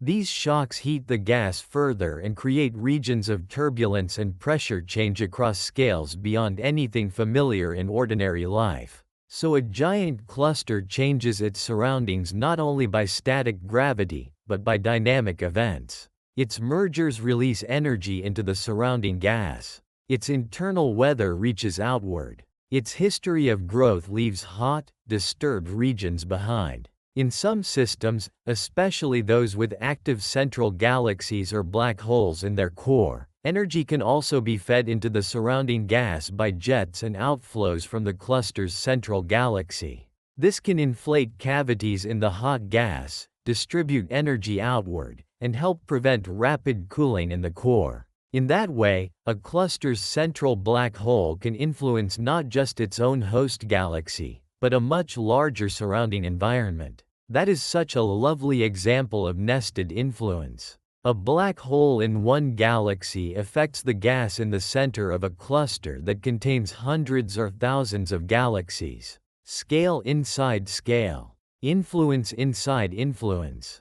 The cluster also changes surrounding space in a more observational way, because it can magnify what lies behind it. This is one of the sweetest side effects of gravitational lensing. When a giant cluster bends light, it does not only distort background galaxies. Under the right conditions, it can also magnify them, acting almost like a natural telescope. Extremely distant galaxies, which might otherwise be too faint for us to study easily, can be brightened by the cluster's gravity. Their light is stretched and amplified in ways that let astronomers glimpse parts of the very early universe. So the cluster becomes not just a subject of observation, but a tool for observation. It changes the surrounding cosmic space by making more distant regions visible to us in new ways. There is something almost poetic in that. A giant cluster, one of the universe's most massive structures, helps us see objects even farther beyond itself.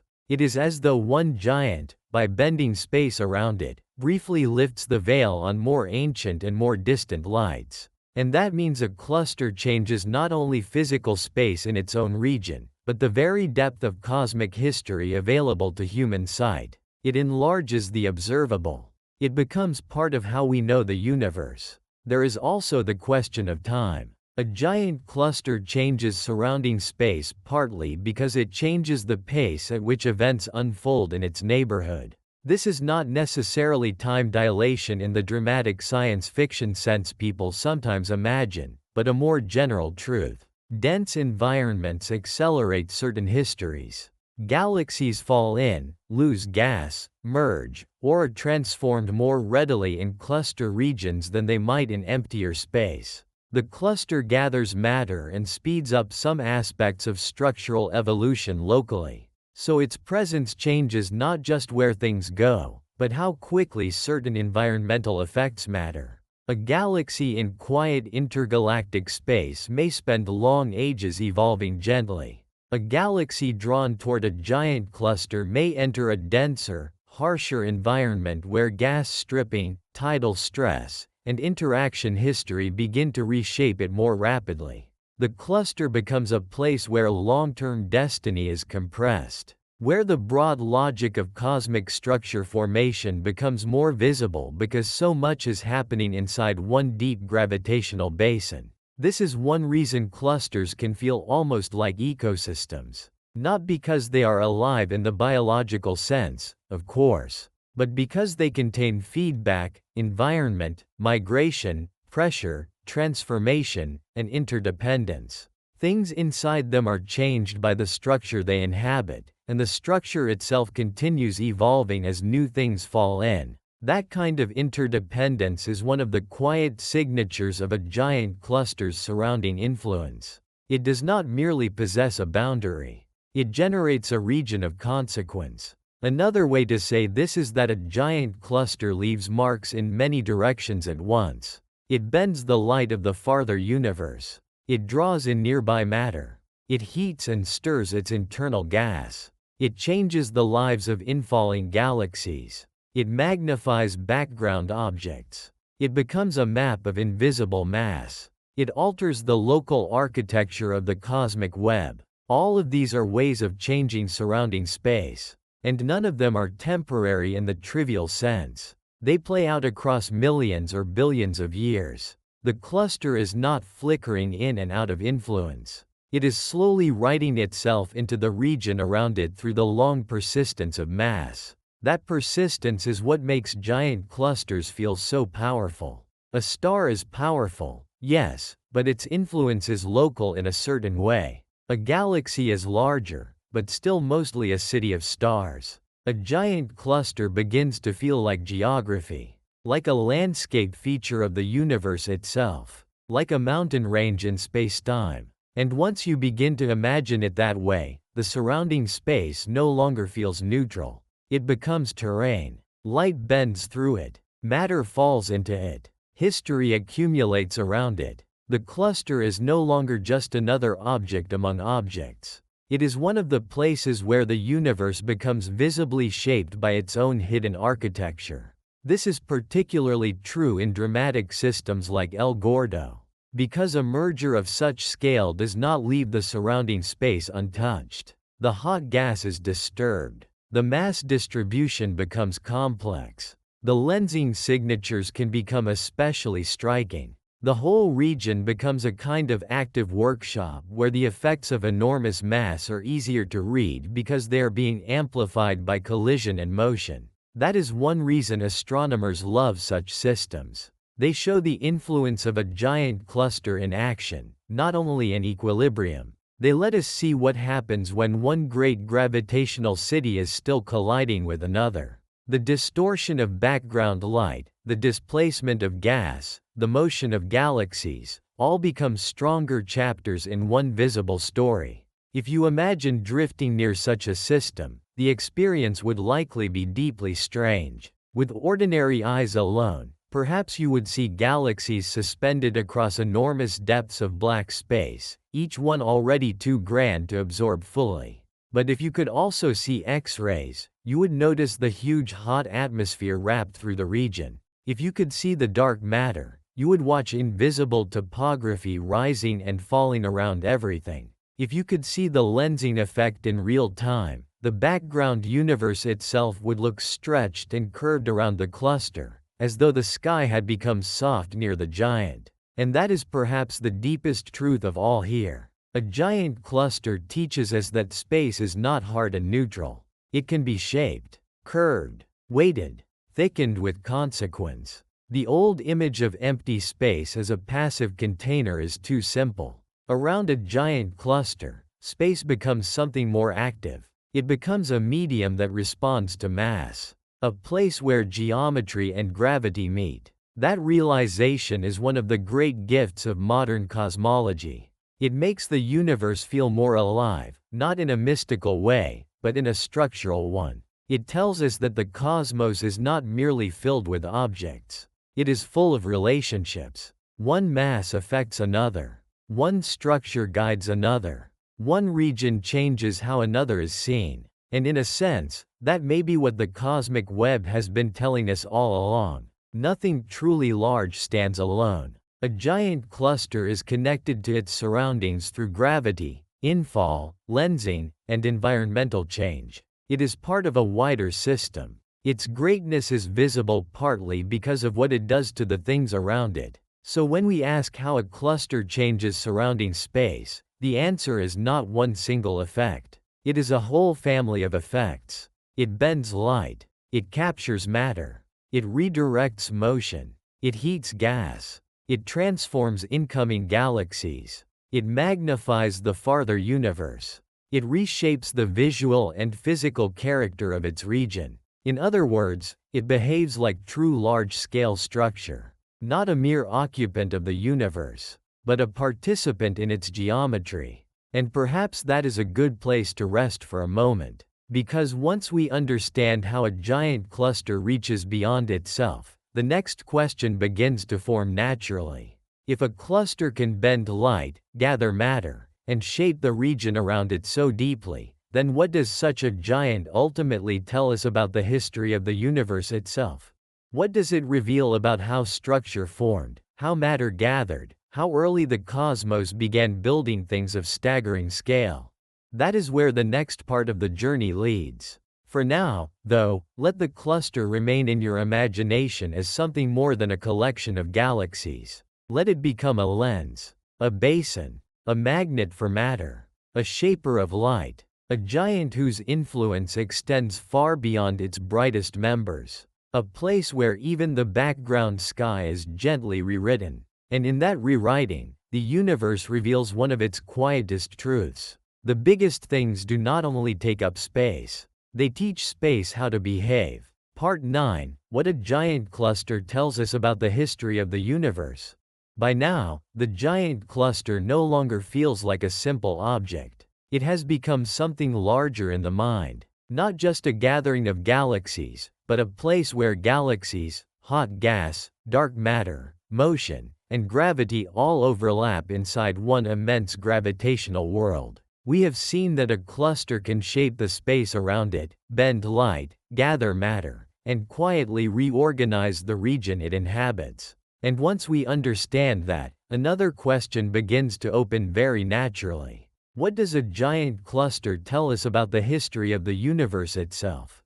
Not just about its own local story, not just about the lives of the galaxies inside it, but about the larger cosmic story. About where everything came from. About how the early universe changed from something smooth and simple into something webbed, layered, and grand. About how long gravity has been at work, and how successfully matter has gathered across the deep age of the cosmos. That is where galaxy clusters become especially beautiful. Because a giant cluster is not only a destination in space, it is also a message from time. It is a record of what the universe has been doing for billions of years. A kind of cosmic summary written in structure rather than words. And the larger the cluster, the more interesting that summary becomes. Because giant things do not appear easily. They have to be built. They have to gather themselves from earlier ingredients. They have to emerge from the long patience of gravity, from the scaffolding of dark matter, from the cooling and motion of gas, from the accumulation of small structures into larger ones.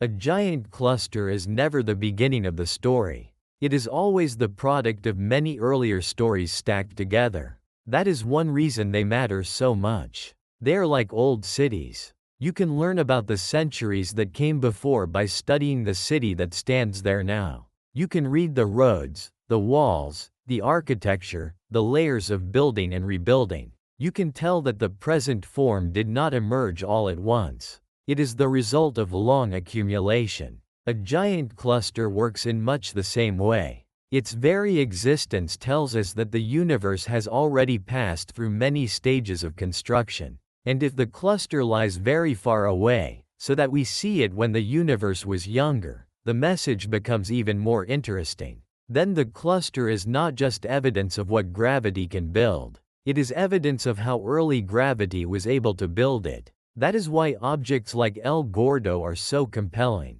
They do not simply say, the universe can make giants.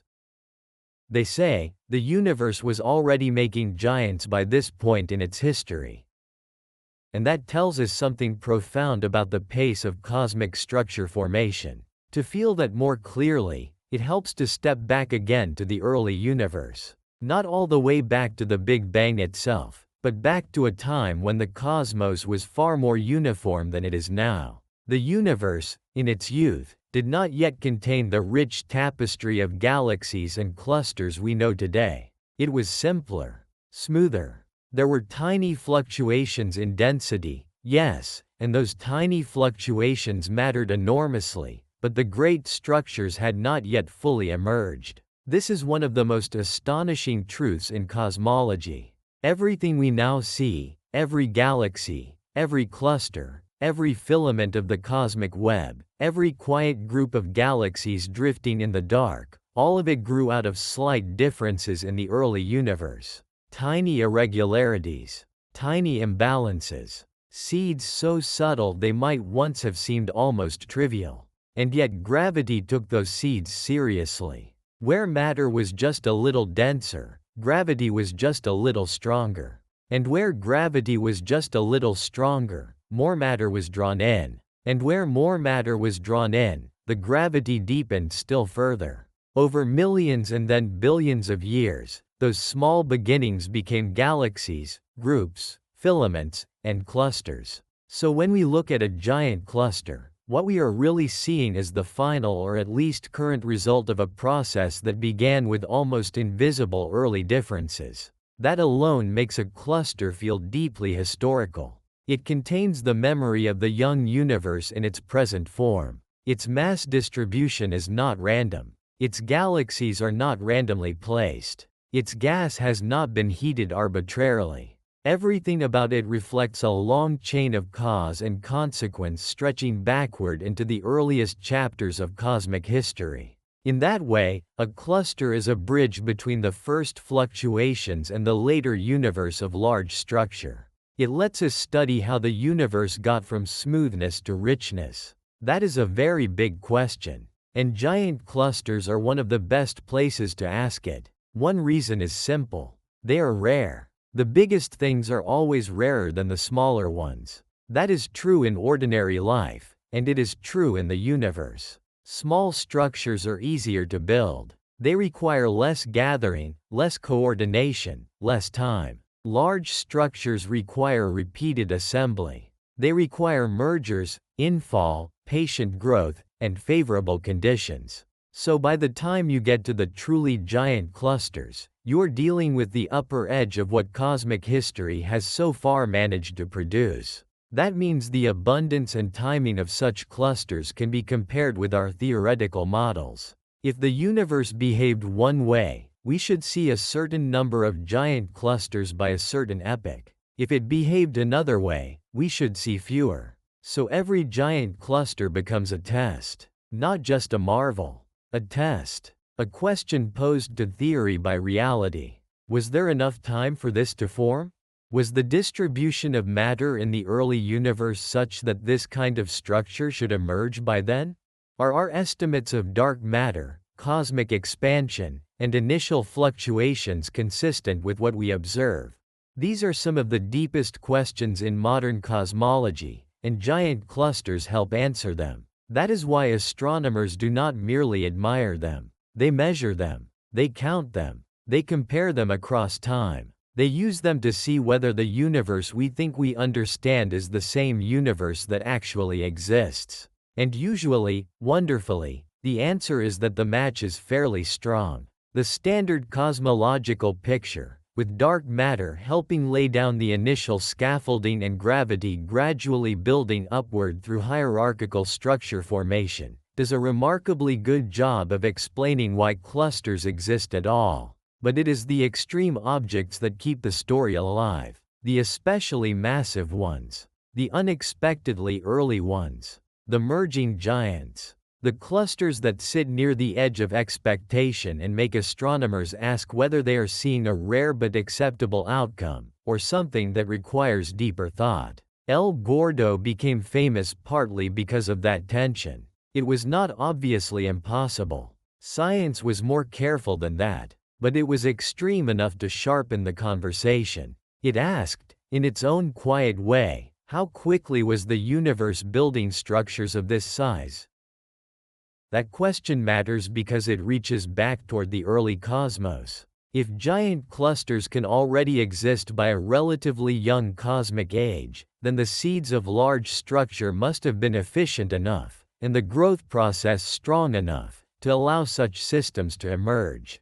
Dark matter must have done its work well. Gravity must have had good scaffolding to build upon. Matter must have been flowing into the right places along the cosmic web. So a giant cluster tells us that the universe is not only old, it is productive. It builds. It gathers. It turns slight early irregularities into monumental later structures. That is a beautiful thought for sleep, actually. The idea that scale can arise from patience. That greatness does not have to begin great. That something almost smooth can, over time, become rich with form.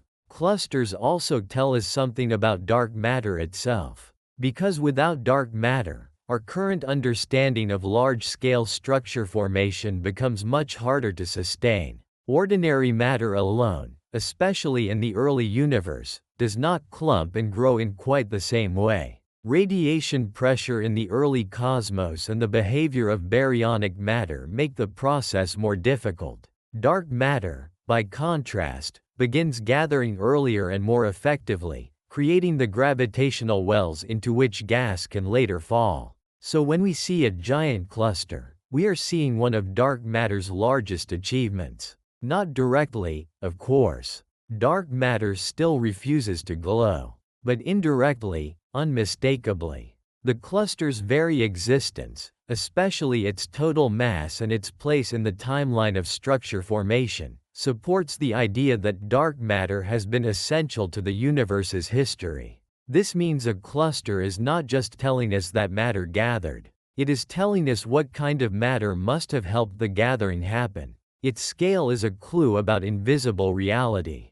That is one of the quietest and most elegant features of cosmology. The universe reveals unseen things not by displaying them plainly, but by behaving in ways that require them. And giant clusters are among the clearest examples of that. They are too massive, too structured, too successful at gathering matter to be understood by visible ingredients alone. So when we study them, we are partly studying the history of something still unseen, a hidden actor with visible consequences.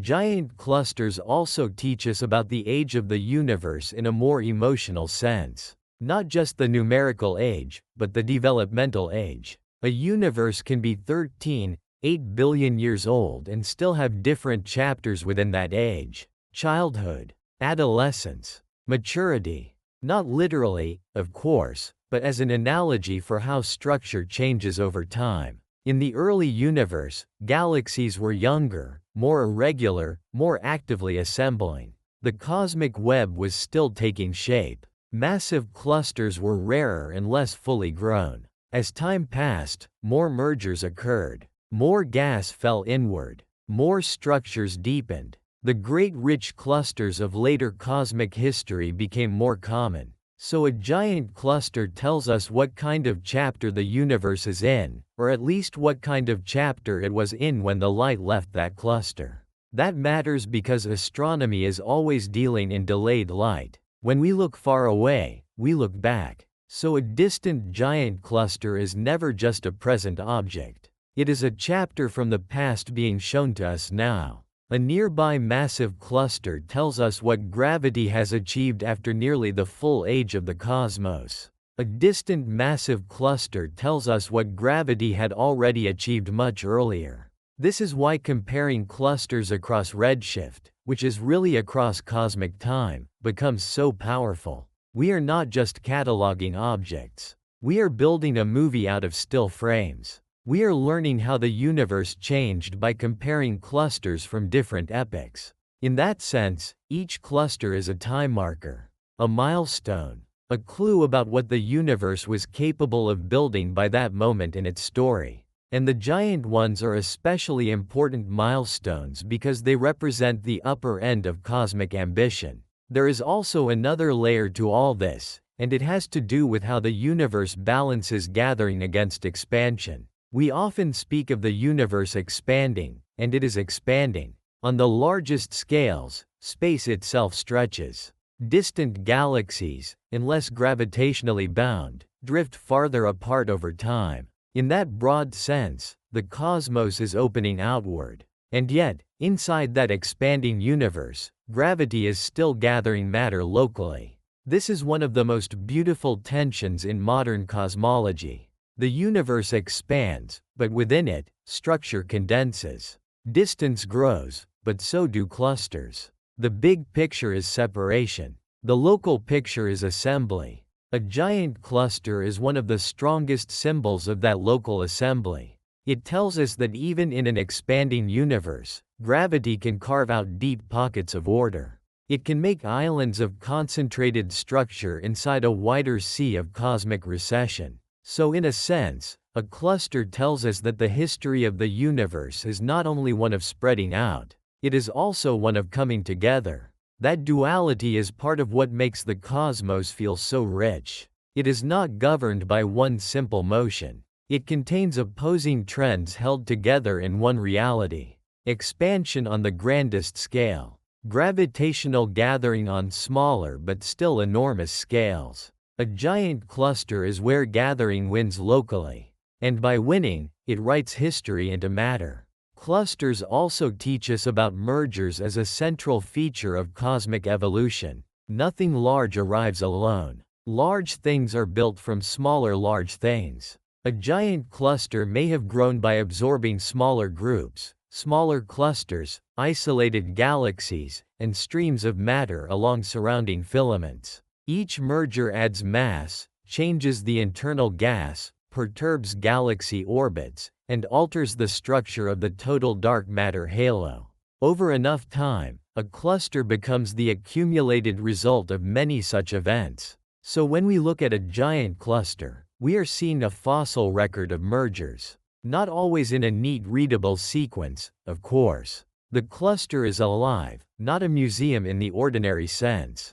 But traces remain. Disturbed gas, substructure, offsets between components, the mix of galaxy populations, the central giant galaxy, the diffuse intracluster light. All of these can hint at the cluster's past. And that past is the past of cosmic construction. This is important because it means clusters do not simply inform us about early conditions. They also inform us about process. About how the universe actually assembled what the initial conditions made possible. There is a difference between having the right seeds and understanding how the tree grew. Clusters let us study the growth. They show us how groups become larger systems, how matter flows inward, how gas behaves during collisions, how central galaxies become dominant, how the environment transforms incoming galaxies, and how long-term gravity creates systems of stunning complexity.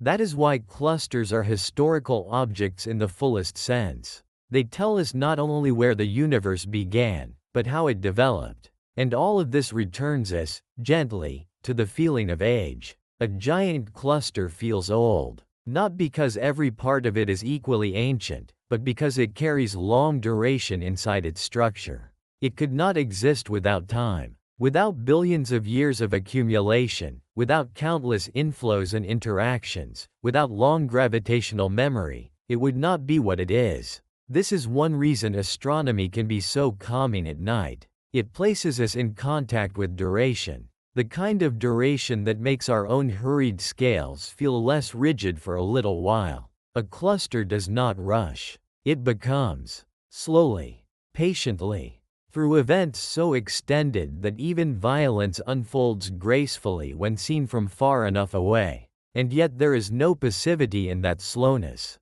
The universe is active. It is building, and clusters prove it. They prove that cosmic history is not a blank span of time but a productive one. A history in which matter gathers into meaningfully different forms. A history in which hidden scaffolds and visible outcomes interact over immense timescales. A history in which the young universe planted seeds that the older universe now displays in giant structures. That is why a giant cluster can feel almost like a summary of cosmology itself. Early fluctuations, dark matter scaffolding, gas infall, galaxy formation, hierarchical mergers, environmental transformation, gravitational lensing, the tension between expansion and local assembly. All of it is there, all of it in one place. A cluster is where many cosmological ideas stop being abstractions and become a real object in the sky. And because of that, giant clusters give us a kind of confidence too. They tell us that the universe is understandable, at least in part. Not simple, not fully solved, not exhausted by theory, but understandable. Its history leaves signatures. Its structures preserve clues.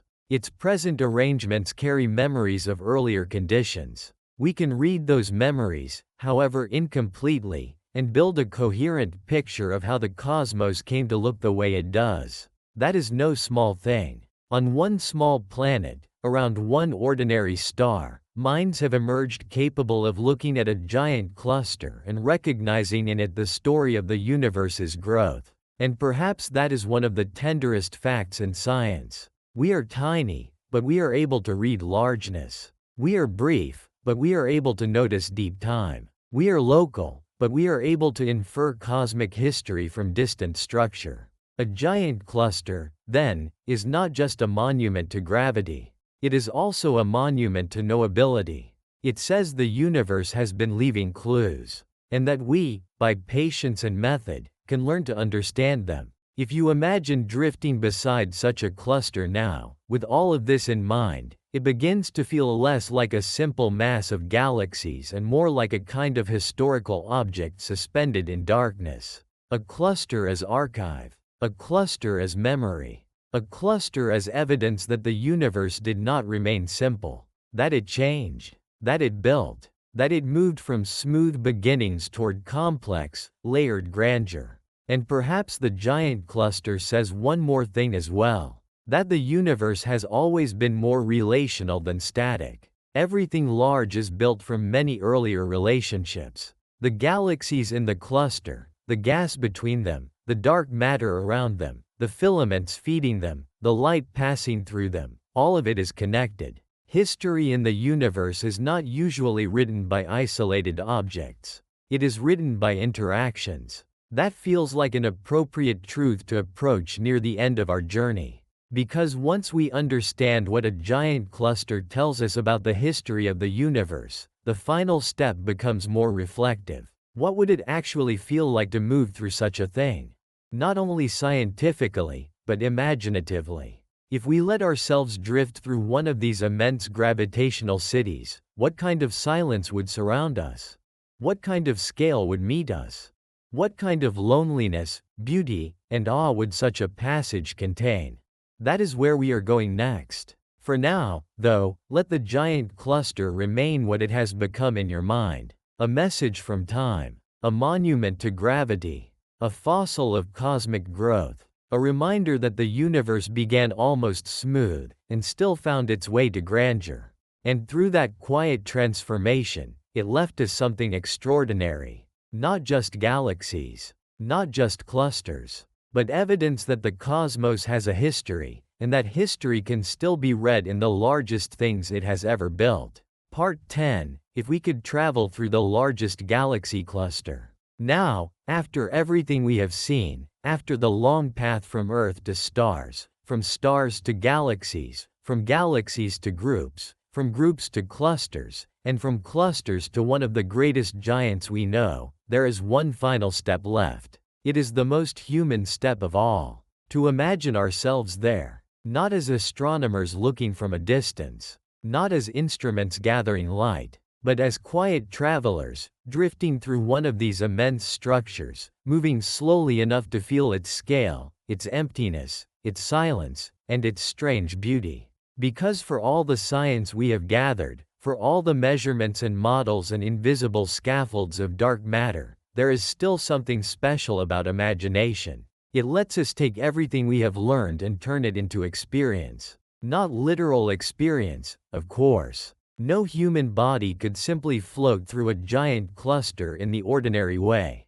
But the mind can go there. The mind can drift into these enormous places and ask a softer question. What would it actually feel like? What would it feel like to move through one of the largest galaxy clusters ever discovered? Would it feel crowded? Would it feel dramatic? Would it look like a city of light in every direction, dense and overwhelming? Or would it, despite all its grandeur, still feel mostly empty?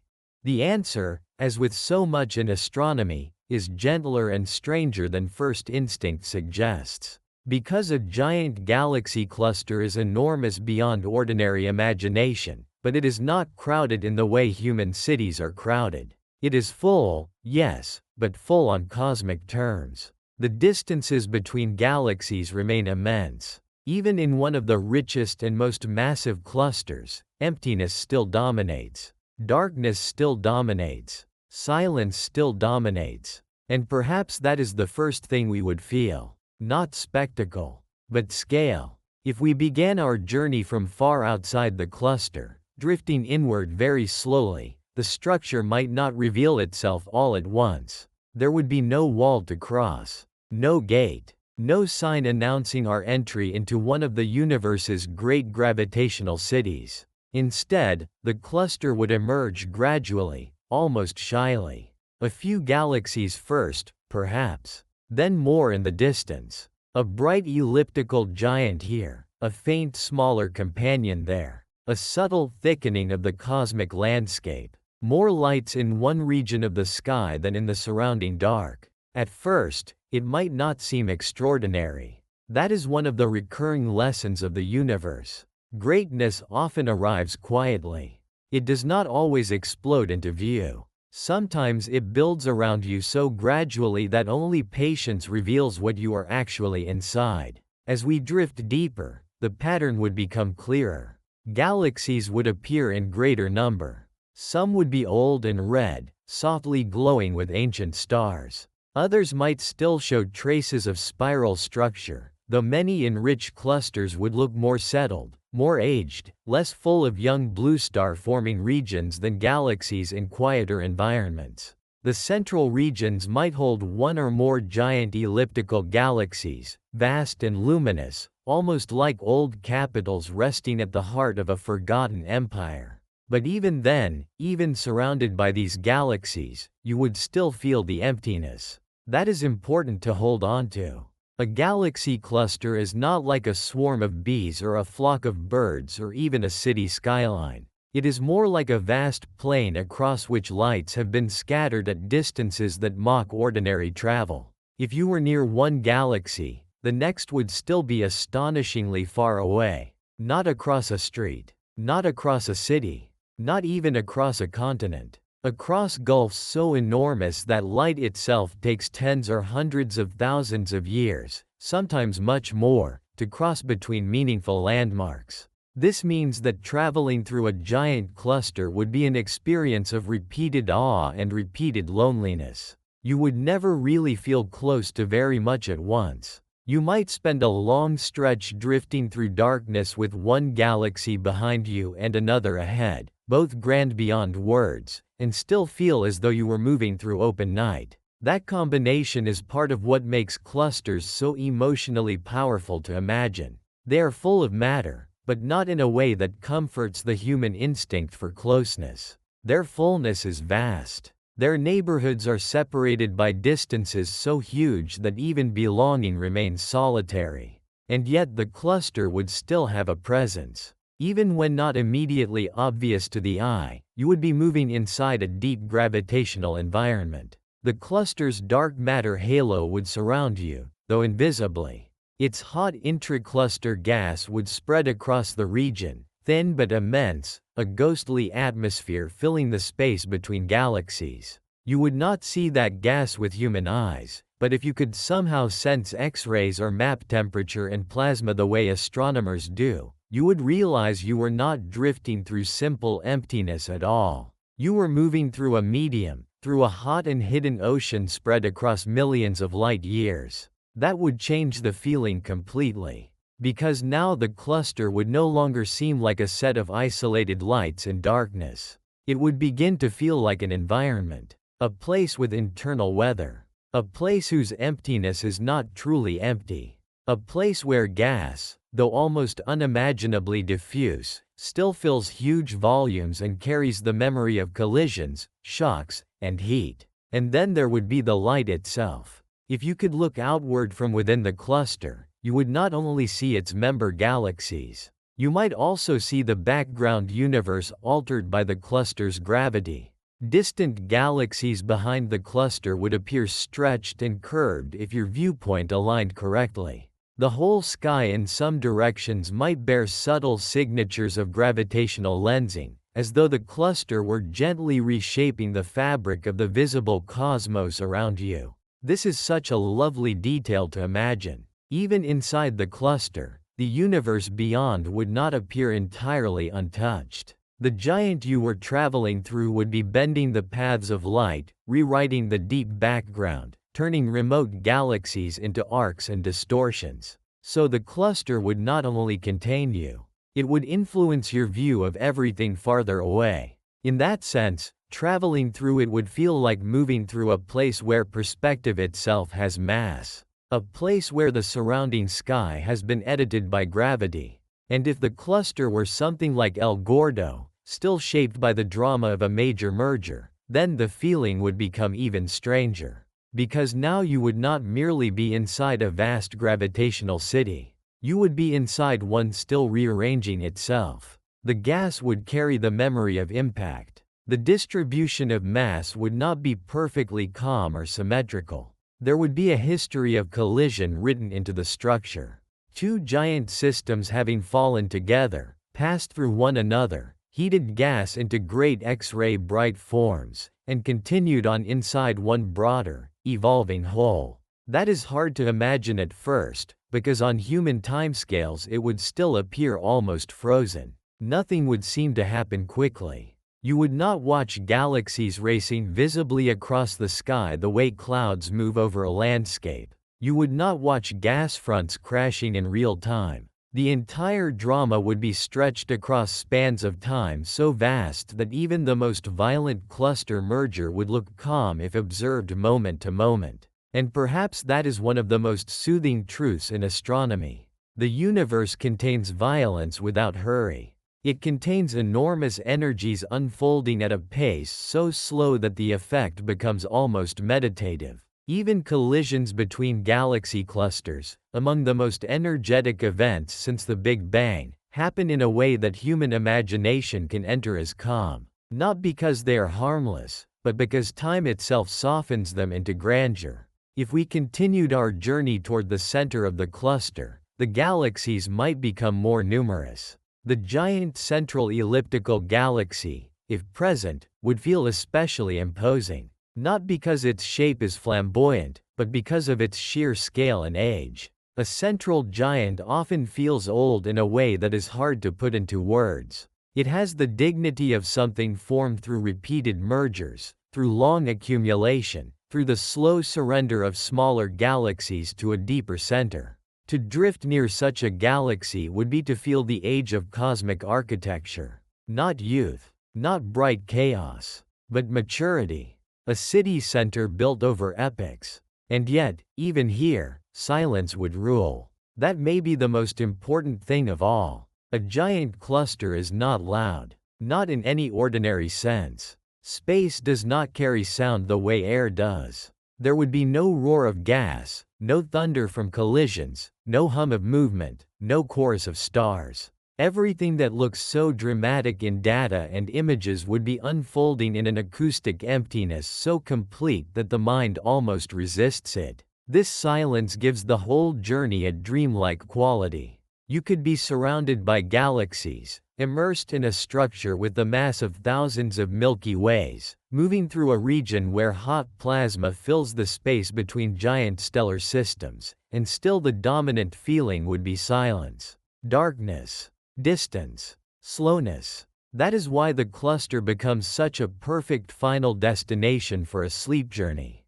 It is one of the largest organized things in the universe, and still it is mostly quiet. Still it is mostly spacious. Still it allows rest. There is also something deeply humbling about the timescales involved in traveling through a cluster. If you imagine crossing one not at fantastical faster than light speeds, but at something even remotely tied to known physical motion, the journey becomes almost absurdly long. A cluster millions of light years across cannot be crossed in any short heroic voyage. It is not a road trip. It is not a mission. It is a span so large that civilizations might rise and vanish while you were still moving between one region and another. That means the cluster resists ordinary storytelling. There is no quick beginning, middle, and end when traversing something of this size. Instead, there is only immersion. Long immersion in a scale that does not care about urgency.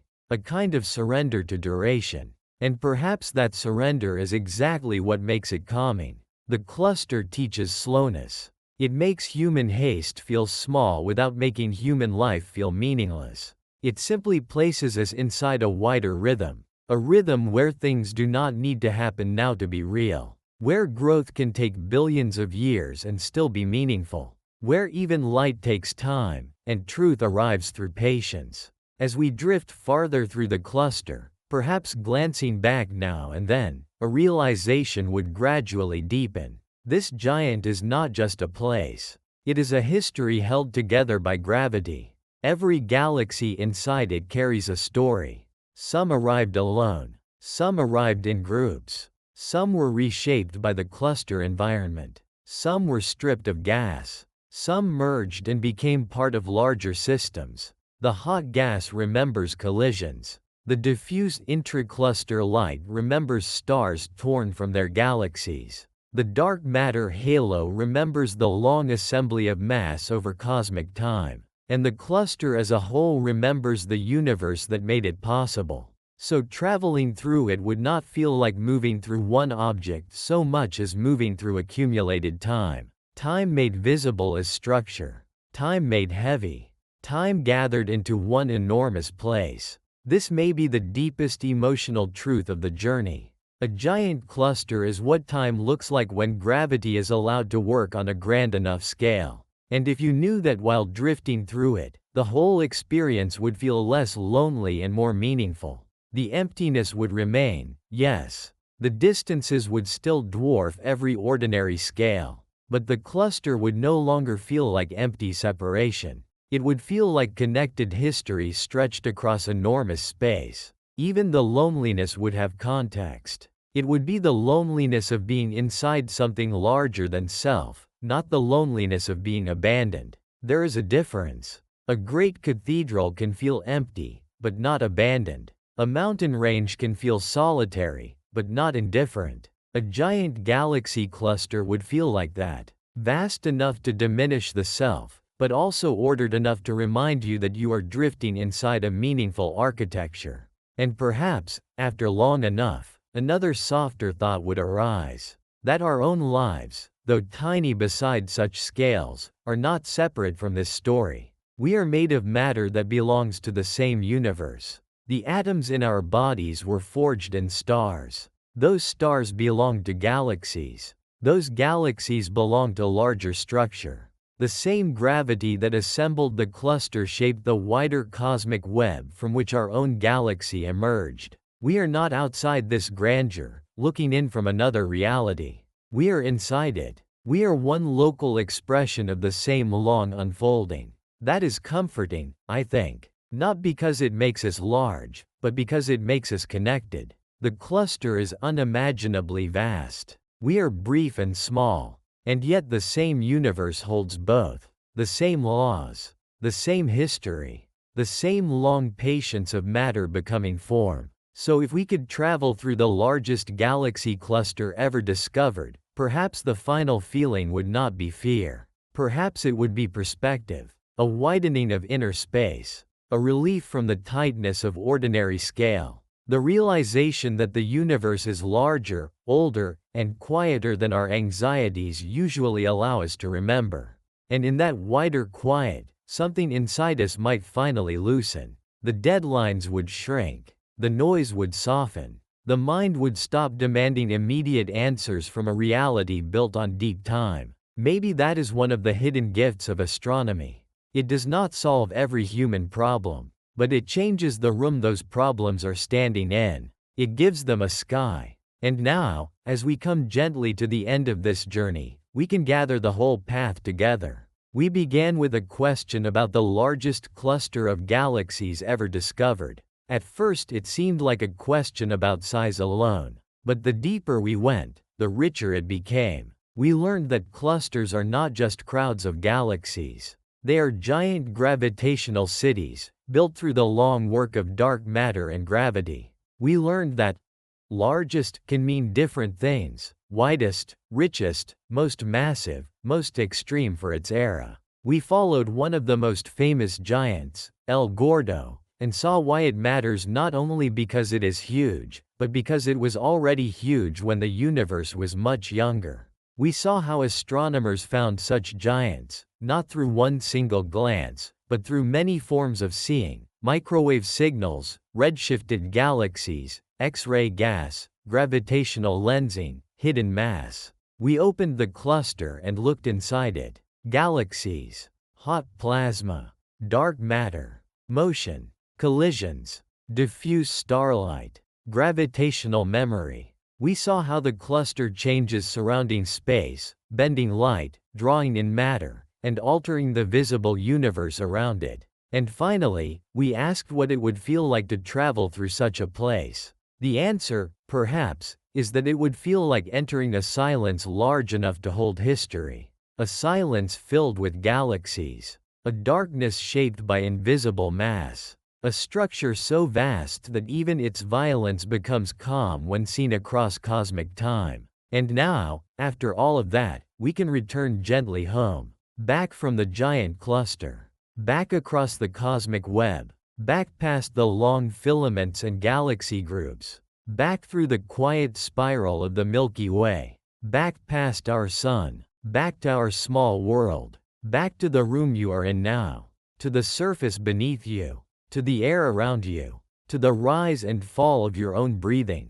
And perhaps the room feels a little different now. A little quieter. A little wider. Because somewhere in the darkness, beyond anything the naked eye could ever fully reveal, giant clusters still gather galaxies into their ancient cities.